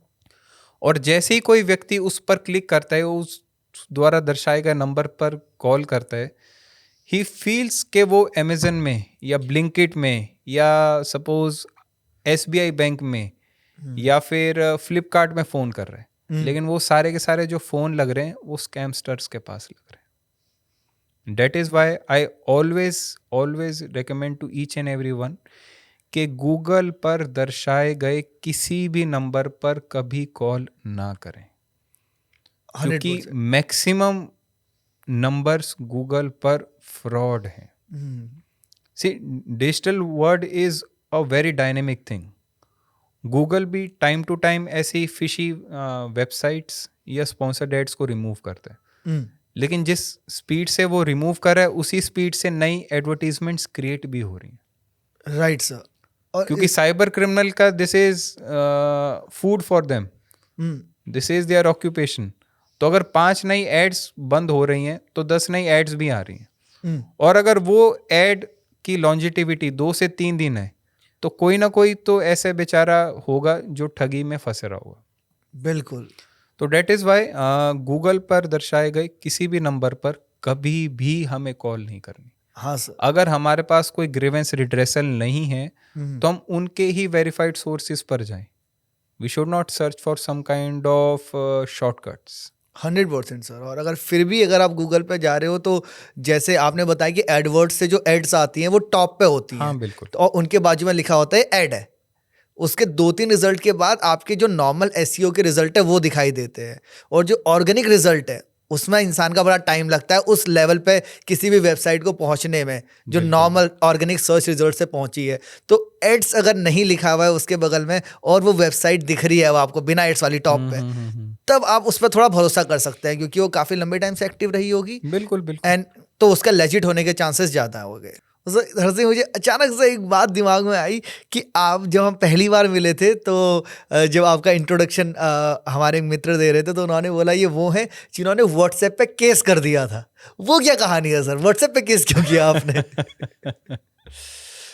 देखिए, व्हाट्सएप वाला केस काफ़ी प्रोमिनेंट केस था। और जैसे कि मैंने आपको बताया कि व्हाट्सएप पर ऐसे काउंटलेस अनवेरिफाइड सस्पिशियस ग्रुप्स चल रहे हैं, जिससे कि ना केवल साइबर क्राइम प्रोपोगेट हो रहा है बल्कि एक काफ़ी ज़्यादा बढ़ता भी जा रहा है और इनिशिएट भी हो रहा है।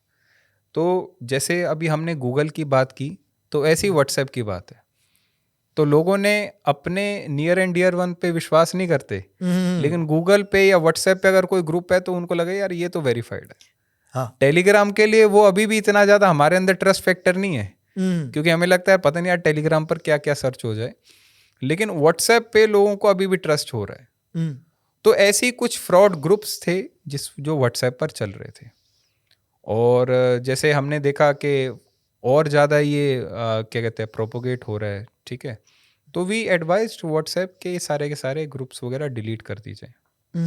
और जब वो डिलीट नहीं हुए, उनकी इंफॉर्मेशन शेयरिंग नहीं हुई, तो हमने फिर व्हाट्सएप के खिलाफ एफआईआर कर दी थी कि भाई ये सारा का सारा जो है this is actually propagating all kind of cyber fraud. तो why are you not taking such steps के सारे ये रिमूव हो जाए। और टाइम टू टाइम बेसिस पे जैसे हमें डेटा सॉर्ट होता है, क्योंकि at the end of the day सारे का सारा जो भी डेटा डिस्क्लोजर्स आएंगे वो सारे के सारे सोशल मीडिया इंटरमीडिएट से आएंगे, चाहे वो फेसबुक हो, चाहे व्हाट्सएप हो, चाहे टेलीग्राम हो। तो जैसे ही हमारे पास डेटा अवेलेबल होगा तभी हम आगे इन्वेस्टिगेट कर पाएंगे। तो date is Y social media के जो भी इंटरमीडिएट्स हैं, चाहे बिग कंपनीज हैं, वो हमें डेटा देंगे तो हम आगे कार्रवाई कर पाएंगे। तो उसमें कुछ लकूनास थे जिसकी वजह से we filed an FIR against WhatsApp. ऐसा फिर तुरंत हो गया था या फिर केस भी हुआ उसके बाद? नहीं, उसके बाद डेटा डिस्क्लोजर्स इम्प्रूव हुए। WhatsApp had taken many steps कि ऐसे व्हाट्सएप ग्रुप्स जो हैं जो बहुत फ्लैग्रेंटली बन रहे हैं वो रिड्यूस हो जाएं। व्हाट्सएप कॉल्स जो एक टाइम पर बहुत ज़्यादा आनी शुरू हो गई थी वो सारी की सारी बंद हो गई। कुछ व्हाट्सएप अकाउंट्स थे जो कि अनवेरीफाइड थे विच वर प्रॉमिसिंग अगेन, मतलब impersonating some high net worth individual या सोशल इंस्टीट्यूशंस, वो सारे के सारे टेक डाउन हो गए।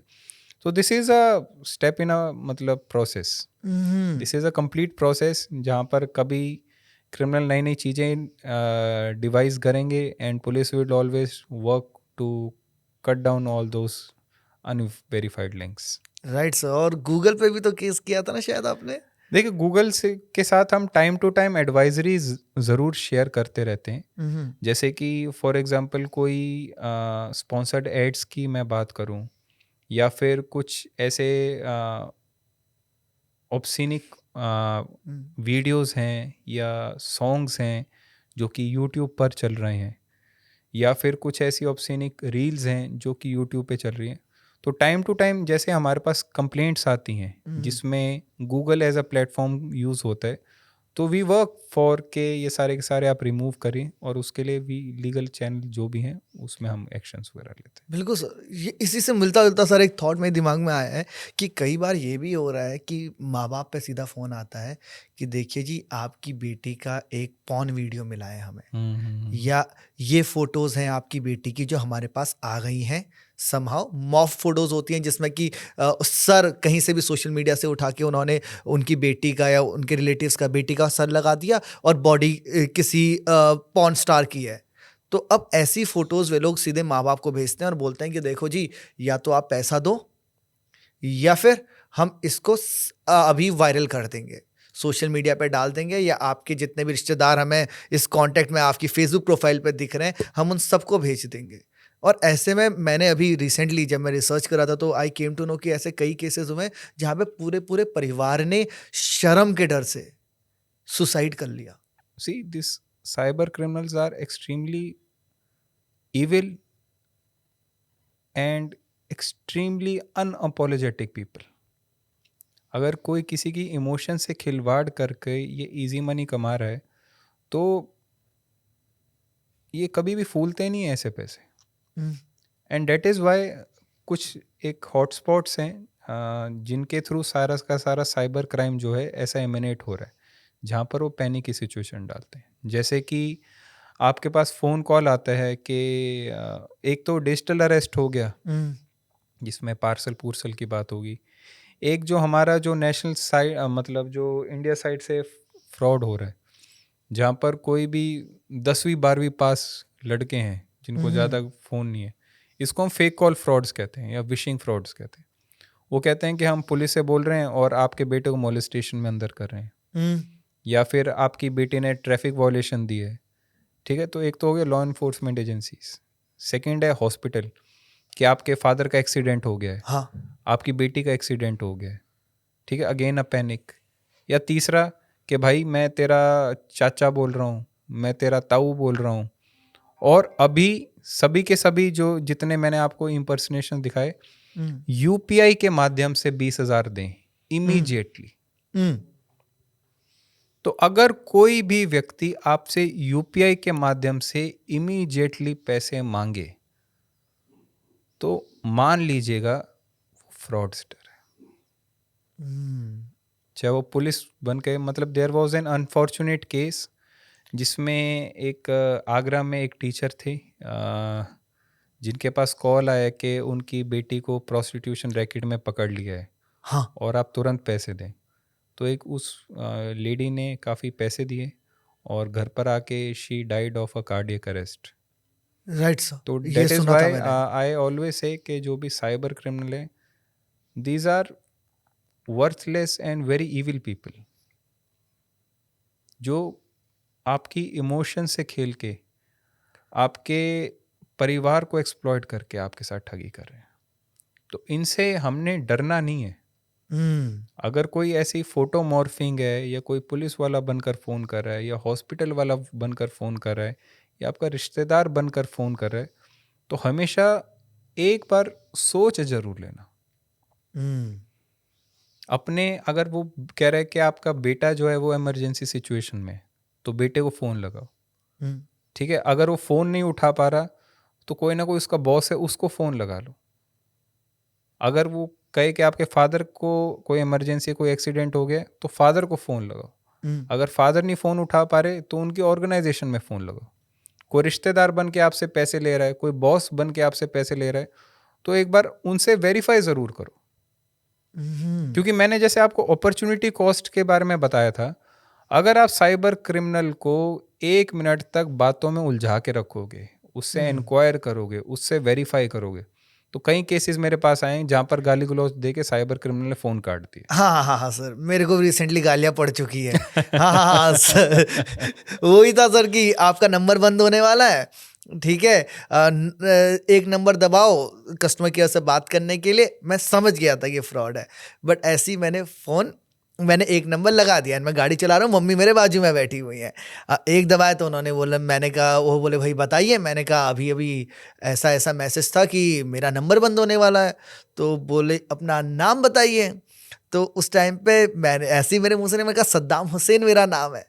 बस वो समझ गया कि फेक नाम बोल रहा है, माँ बहन की गालियां दे दी उसने। तो ऑल तो मेंटली मैं जीत गया, लेकिन माँ के सामने अगर तुम्हें माँ बहन की गालियां पड़ रही है तो सब दिल पे लगता है। नहीं नहीं, I लेकिन wasn't able to वही do मैं बता रहा हूँ ना anything. कि इससे आपने एक काम ज़रूर किया हाँ, कि आपने उसके मोटिव को हरा दिया। हम्म, और जितना जल्दी हम ज़्यादा से ज़्यादा लोगों को एक एम्पावर्ड और डिजिटली अवेयर करते रहेंगे, तब जितने भी साइबर क्रिमिनल के जो इल इंटेंशंस हैं वो सक्सेसफुल नहीं हो पाएंगे।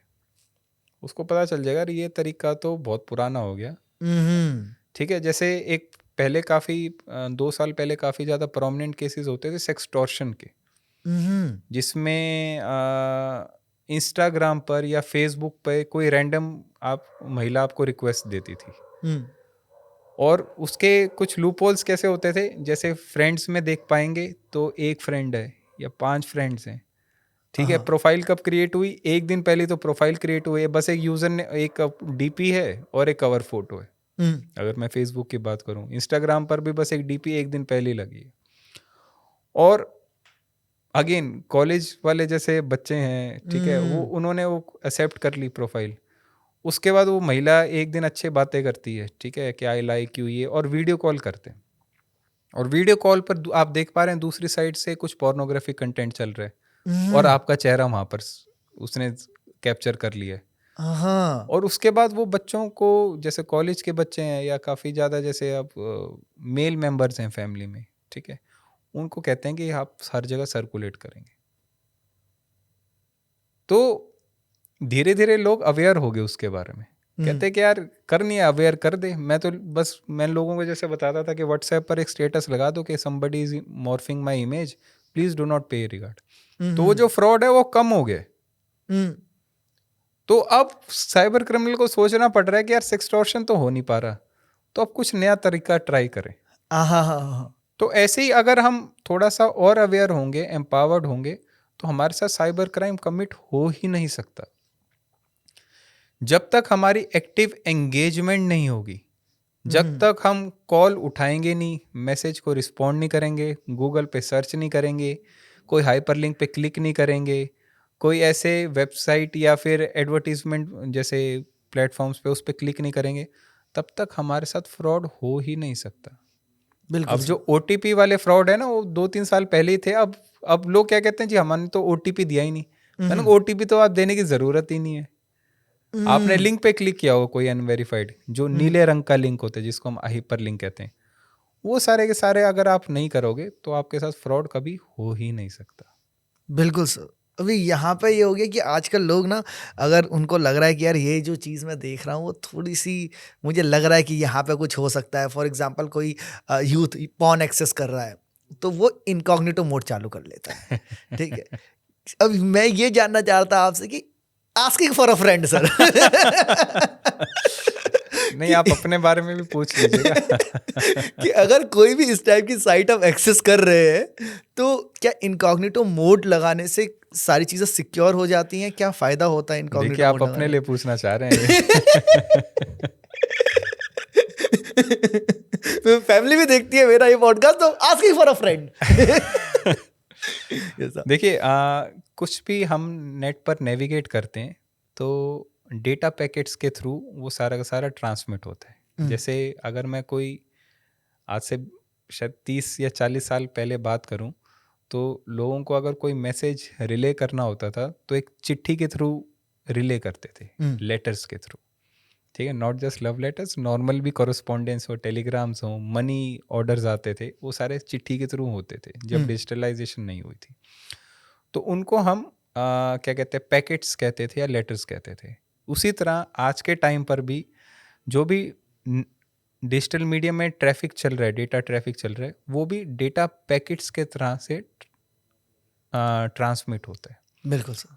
और चाहे आपका इनकॉग्निटो मोड हो या फिर आप नॉर्मली नेट को एक्सेस कर रहे हैं, आपके डिजिटल फुटप्रिंट्स जो हैं वो जो भी सर्च इंजन है वो सिक्योर करके रखता है। और अगर सपोज आपने कुछ इलीगल एक्टिविटी की है तो लॉ एनफोर्समेंट एजेंसीज को ऐसे जो भी प्लेटफॉर्म्स हैं वो तुरंत IP एड्रेसेस दे देते हैं कि इन IP एड्रेसेस के थ्रू ये सारा का सारा डेटा ट्रैफिक की मूवमेंट हुई है। तो वहाँ पर जो इनकॉग्निटो मोड आपका है वो फेल हो जाता है।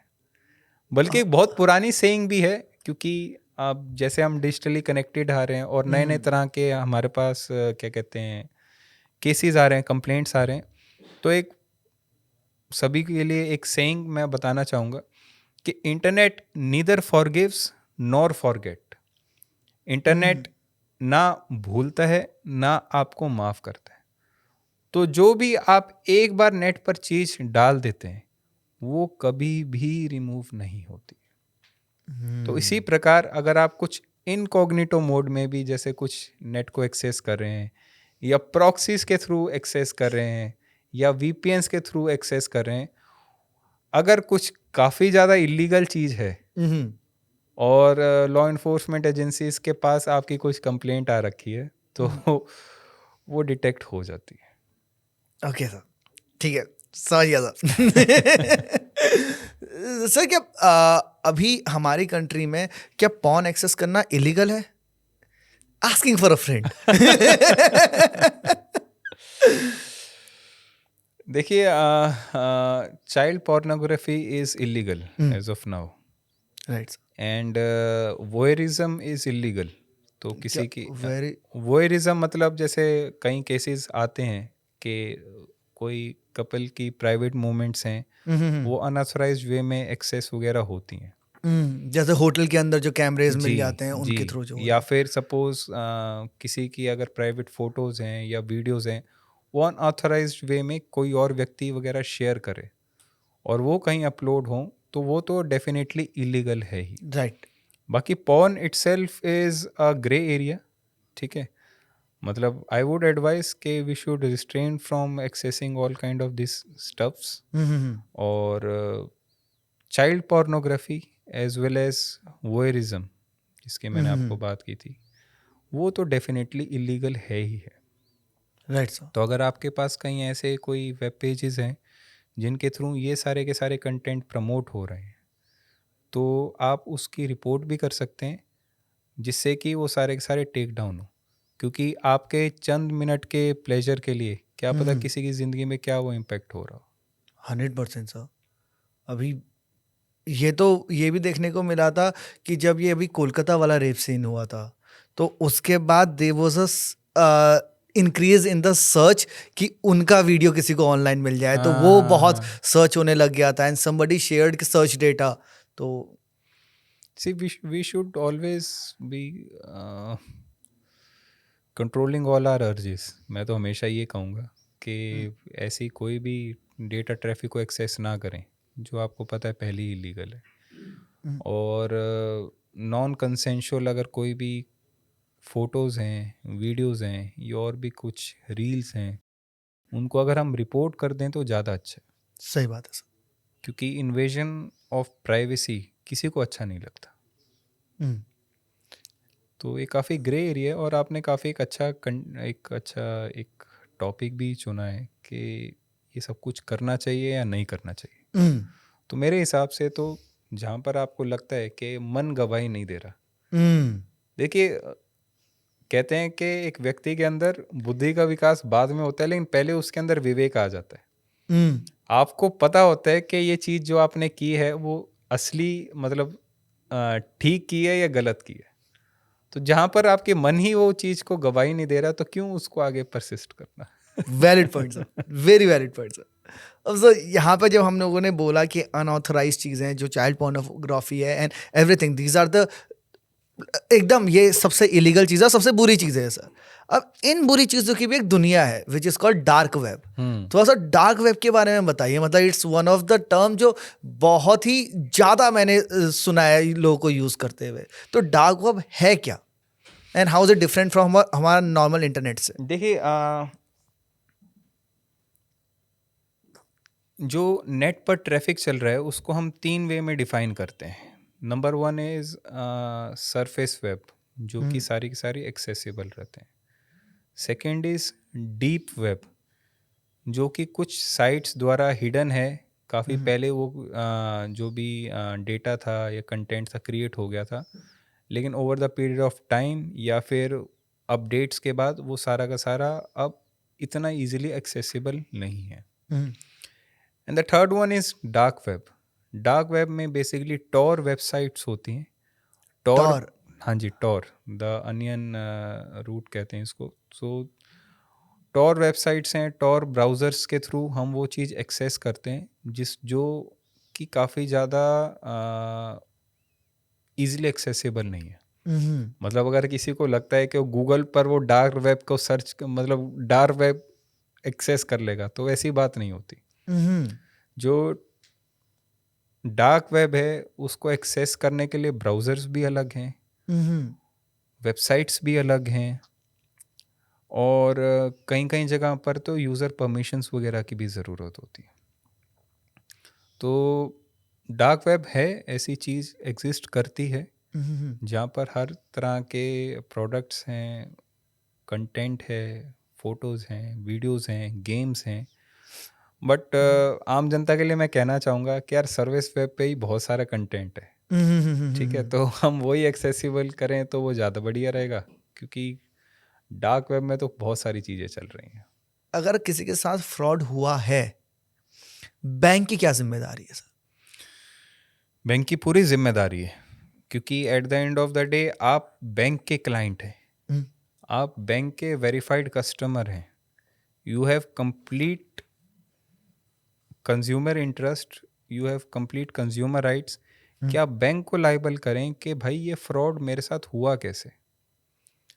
सो there are couple of things जो मैं आपको बताना चाहूँगा। एक तो Right. होती हैं सिक्योर ट्रांजेक्शंस, हम्म, एक होती हैं अनसिक्योर ट्रांजेक्शंस। तो अनसिक्योर ट्रांजैक्शंस में तो आरबीआई ने भी रीडायरेक्ट किया है बैंक को कि सारे के सारे पैसे वापस आ जाने चाहिए hmm, within a specific time frame. और डे टू डे जैसे हम साइबर क्राइम में इन्वेस्टिगेट कर रहे हैं, अनफॉर्चुनेटली आई एम फाइंडिंग कि बैंक ऑफिशियल्स की भी साइबर क्रिमिनल से किसी ना किसी प्रकार से कोल्यूशन है। Hmm, you would be surprise to know कि सिर्फ गुरुग्राम पुलिस ने ही पिछले साल तकरीबन 25 बैंक ऑफिशियल्स को गिरफ्तार कर लिया। ओके, तो जितने भी फर्जी खाते खुल रहे हैं हम्म, या फिर प्रोसीड्स ऑफ क्राइम इधर उधर रोटेट हो रहे हैं, तो कई केसेस ऐसे में आए हैं जिसमें लीगली हम्म, बैंक के कर्मचारी भी साइबर क्रिमिनल से मिलकर साइबर ठगी कर रहे हैं। हम्म, इसलिए मतलब मैं लोगों को बताना भी चाहूँगा कि जितने भी आपके परिवार में सीनियर सिटीजन्स हैं या फिर यंगस्टर्स हैं जो कि नेट बैंकिंग या डिजिटल बैंकिंग की सर्विसेज अवेल नहीं करना चाहते, तो आप क्लियरली बैंक में जाके कहो कि मेरी बिना परमिशन के आप ये डिजिटल सर्विस एक्टिवेट नहीं कर सकते बिना फिजिकल वेरिफिकेशन। क्योंकि कई सारे केसेस आए हैं जिसमें मतलब लोगों के अनऑथराइज्ड एक्सेस होकर इंटरनेट बैंकिंग में कुछ ट्रांजैक्शंस हुई हैं। मतलब you would be surprise to know कि व्यक्ति ने फिजिकल कोई ऐसी एप्लीकेशन नहीं लगाई है लोन की, लेकिन इंटरनेट बैंकिंग के थ्रू उसके पास एक लोन का की भी एप्लीकेशन लग गई है। अच्छा, सो डेट इज़ वाई मैं लोगों को बताना भी चाहूँगा कि आपके घर में जितने भी लोग हैं, आप बैंक में एक रिटन डिक्लेरेशन भी दे सकते हैं कि without my physical credentials, without my physical consent, जब तक मैं बैंक में खुद आके साइन ना करूं, मेरे डिजिटल बैंकिंग, नेट बैंकिंग, ठीक है, ऑनलाइन बैंकिंग, कई सारे नाम हैं, उसको एक्टिवेट ना किया जाए। और अगर कहीं पर भी म्यूल अकाउंट्स या सस्पिशियस अकाउंट्स वगैरह खुल रहे हैं, तो उस पर बैंक्स को चेक लगाने की बहुत ज़्यादा आवश्यकता है। बिल्कुल sir, because sim cards and bank accounts are oxygen hmm, for commission of any kind of cyber crime. अगर फर्जी सिम कार्ड और बैंक खाते नहीं होंगे तो साइबर क्राइम तो हो ही नहीं सकता। हम्म, फिर तो व्यक्ति खुद के खातों में पैसे लेगा और खुद फंसा जाएगा।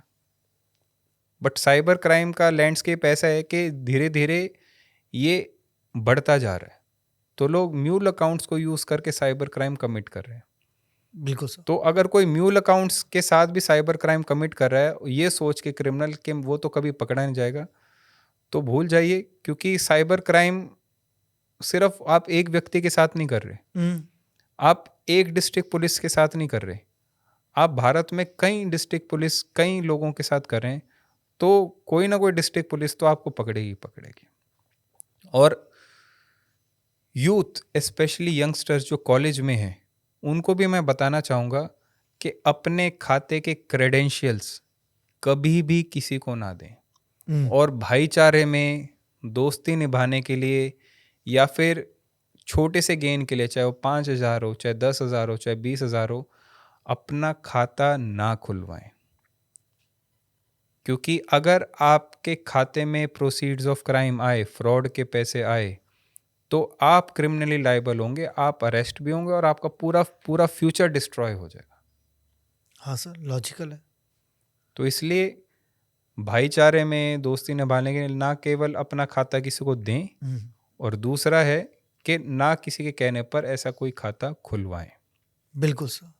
और सर ये मैंने एक किसी पॉडकास्ट में सुना था कि आरबीआई को ये है कि मतलब ये बैंक को गाइडलाइन दी गई है कि अगर कोई भी फ्रॉड होता है तो उनको पे करना पड़ेगा, बस बशर्ते वो एक जगह पे बच सकते हैं जब वो ये प्रूफ कर दें कि गलती जो थी वो विक्टिम की थी, बिल्कुल, बिल्कुल, जो उनका क्लाइंट है उसकी गलती थी। बिल्कुल, बिल्कुल। अब यहाँ पे ये आ जाता है कि जब बैंक आपको फोन करता है, आपसे पूछताछ करता है, तो ऑब्वियसली कहीं ना कहीं आपकी गलती तो रही होगी, तभी हुँ, आपके साथ फ्रॉड हुआ है। हुँ। लेकिन अब यहाँ पे एक ग्रे एरिया ये आ जाता है कि भाई अगर मैंने किसी पर भरोसा किया, किसी के पास मेरा अकाउंट नंबर वगैरह था, तो वो अकाउंट नंबर उस तक कैसे पहुंचा, मेरी डिटेल्स बाकी उस तक कैसे थी, मैंने तो चलो ओटीपी दे दिया समहाउ, या कोई छोटी सी इन्फॉर्मेशन दे दी जिससे उसको फायदा हो गया, या मैंने उसको सीक्रेट क्वेश्चंस बता दिए, बट उस तक मेरी ये डिटेल्स पहुंची कैसे, अगर ये मैं कह दूं तो वहां पर बैंक लायबल हो जाएगा। तो मैं ये आपसे डिटेल में समझना चाह रहा था कि किन किन सिचुएशंस में है जहां पे विक्टिम ही लायबल है, और कौन कौन से सिचुएशन है जहां पे बैंक लायबल है साइबर फ्रॉड में। देखिए, जैसे मैंने पहले बताया था, 2 तरह की ट्रांज़ैक्शंस होती हैं, सिक्योर्ड और अनसिक्योर्ड। राइट। तो जहाँ पर ऐसी कोई ट्रांज़ैक्शन है, जहाँ पर ना आपने कोई ओटीपी दिया, ना आपने कहीं सिग्नेचर किए, ना आपने कोई अपने क्रेडेंशियल्स दिए, जिससे कि कोई ट्रांज़ैक्शन वेरीफ़ाई हो जाए।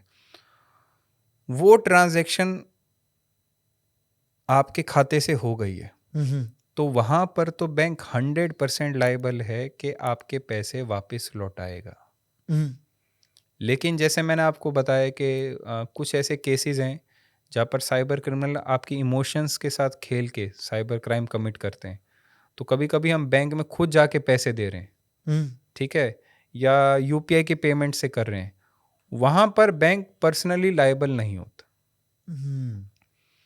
तो जो भी अनवेरिफाइड अनसिक्योर ट्रांजैक्शंस जहाँ पर आपने ना ओटीपी दिया, ना आपने कोई डिटेल शेयर की, ना आपने कहीं साइन किया और बैंक ने फिर भी खाते काट लिए, तो you should get ready for that legal battle. Bank के साथ लड़िए और वो पैसे आपके पास वापस भी आएंगे। सर जैसे अभी बहुत चीज़ों के बारे में मैंने आपसे पूछ लिया है, बट एक सरफेस लेवल पे हमने कवर किया है। इज देयर एनीथिंग, जैसे मेरे को पूरा भरोसा है सर कि इसके साथ डीप क्वेश्चन के साथ हम दोबारा बैठेंगे, आई होप सो। बिल्कुल बिल्कुल, वचन दे रहे हैं ना सर आप? हाँ, डेफिनेटली। ऑन कैमरा वचन है सर का, ठीक है। तो सर कोई ऐसा टॉपिक है जो मैंने मिस कर दिया हो आपसे पूछना और आप उसको ऐड करना चाहते हो यहाँ पे? Is there anything? नहीं, सब कुछ कवर हो गया है। बस एक जो साइबर स्टॉकिंग या साइबर बुलिंग का इशू है, जो कि सारे के सारे सोशल मीडिया इन्फ्लुएंसर्स हैं या इंस्टाग्राम या फेसबुक यूज़र्स हैं या किसी भी तरह के यूज़र्स हैं, वो देख पा रहे हैं, वो एक ग्रे एरिया है। उसके बारे में मैं आपको बताना चाहूँगा। और दूसरा जो काफ़ी ज़्यादा एक सीरियस इश्यूज है, वो है ऑनलाइन बेटिंग और ऑनलाइन गेमिंग। जैसे कि ऑनलाइन बेटिंग में ये 3 पत्ती है, ठीक है, रम्मी वगैरह है, या बेटिंग साइट्स हैं। आई वुड अर्ज all the youth to please do not be part of any such initiative or scheme. ऐसा कोई अनवेरिफाइड एप्लीकेशन आप अपने मोबाइल में ना डाउनलोड करें, क्योंकि एक पूरी क्रेडिबल इंफॉर्मेशन है कि जो बेटिंग और गेमिंग एप्लीकेशंस हैं, ये सारे के सारे मैक्सिमम एप्लीकेशंस फ्रॉड हैं। जो शुरुआत में तो आपको कुछ पैसे दे के आपका विश्वास अगेन जीतते हैं, लेकिन उसके बाद हम लगातार पैसे हारते रहते हैं। और नॉट जस्ट फाइनेंशियल लॉस, जैसे ही आप इन एप्लीकेशंस को डाउनलोड करते हैं तो परमिशंस में वो आपके कंप्लीट कॉन्टैक्ट लिस्ट, आपकी गैलरी का एक्सेस, आपके कैमरा का एक्सेस, आपके क्या कहते हैं फाइल स्टोरेज का एक्सेस ले लेते हैं, जो कि आगे डेटा ब्रीच में बहुत ज़्यादा यूज़फुल, मतलब साइबर क्रिमिनल के लिए यूज़फुल हो जाता है। तो ऐसे ऑनलाइन बेटिंग और गेमिंग ऐप से मैं सभी को बताऊंगा, इनसे दूर रहें।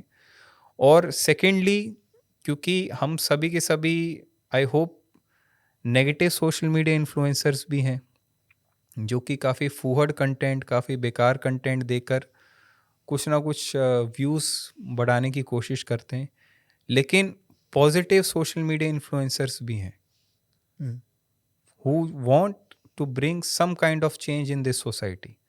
तो अगर आपको कहीं पर भी लगता है कि कोई ऐसा कंटेंट है which is unverified, which is promoting some kind of illegal activities which may be disastrous for interest of our nation, तो आप तुरंत उसको, उस वेब लिंक को उस साइट को cybercrime.gov.in या 1930 पर ज़रूर रिपोर्ट करें, क्योंकि आपके एक छोटे से स्टेप से क्या पता कई लोगों की ज़िंदगी बच सके। बिल्कुल सर। सब बहुत मज़ा आया प्रियांशु सर आपसे बात करके, and you are one of the most humble police person, in fact in generally one of the most humble person I ever met. और मैंने सोचा नहीं था कि जो कोई पुलिस वाले वर्दी वाले इतने सरल स्वभाव के हो सकते हैं, and it's a pleasure meeting thank you so much. और मुझे यहाँ पॉडकास्ट में आके भी बहुत अच्छा लगा। बहुत ही एक इंफॉर्मेटिव डिस्कशन थी। आपका जो पर्सोना है यार, वो मास्टर क्लास है। मतलब it's such captivating, and I wish for very successful future. I wish for के लोग कनेक्ट हों और ज़्यादा से ज़्यादा अवेयर हों, ठीक है।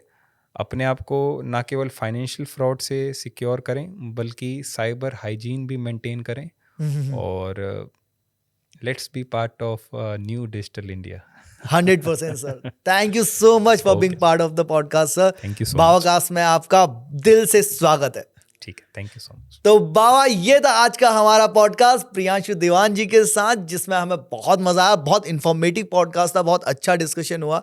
आई होप आप भी इससे वैल्यू ड्रॉ कर पाए होंगे। अगर कर लिया है तो हमें सब्सक्राइब कर लीजिए, कमेंट में बताइए। होपफुली सर हमारे कमेंट देखेंगे इस पॉडकास्ट के, तो बताइएगा भाई सर से पहली बार रूबरू होके आपको कैसा लगा। और बाकी मैं अगले संडे दिन में 12 बजे आपसे मिलता हूँ एक नई पॉडकास्ट के साथ। तब तक के लिए अपना ख्याल रखिए बाबा। राधे राधे।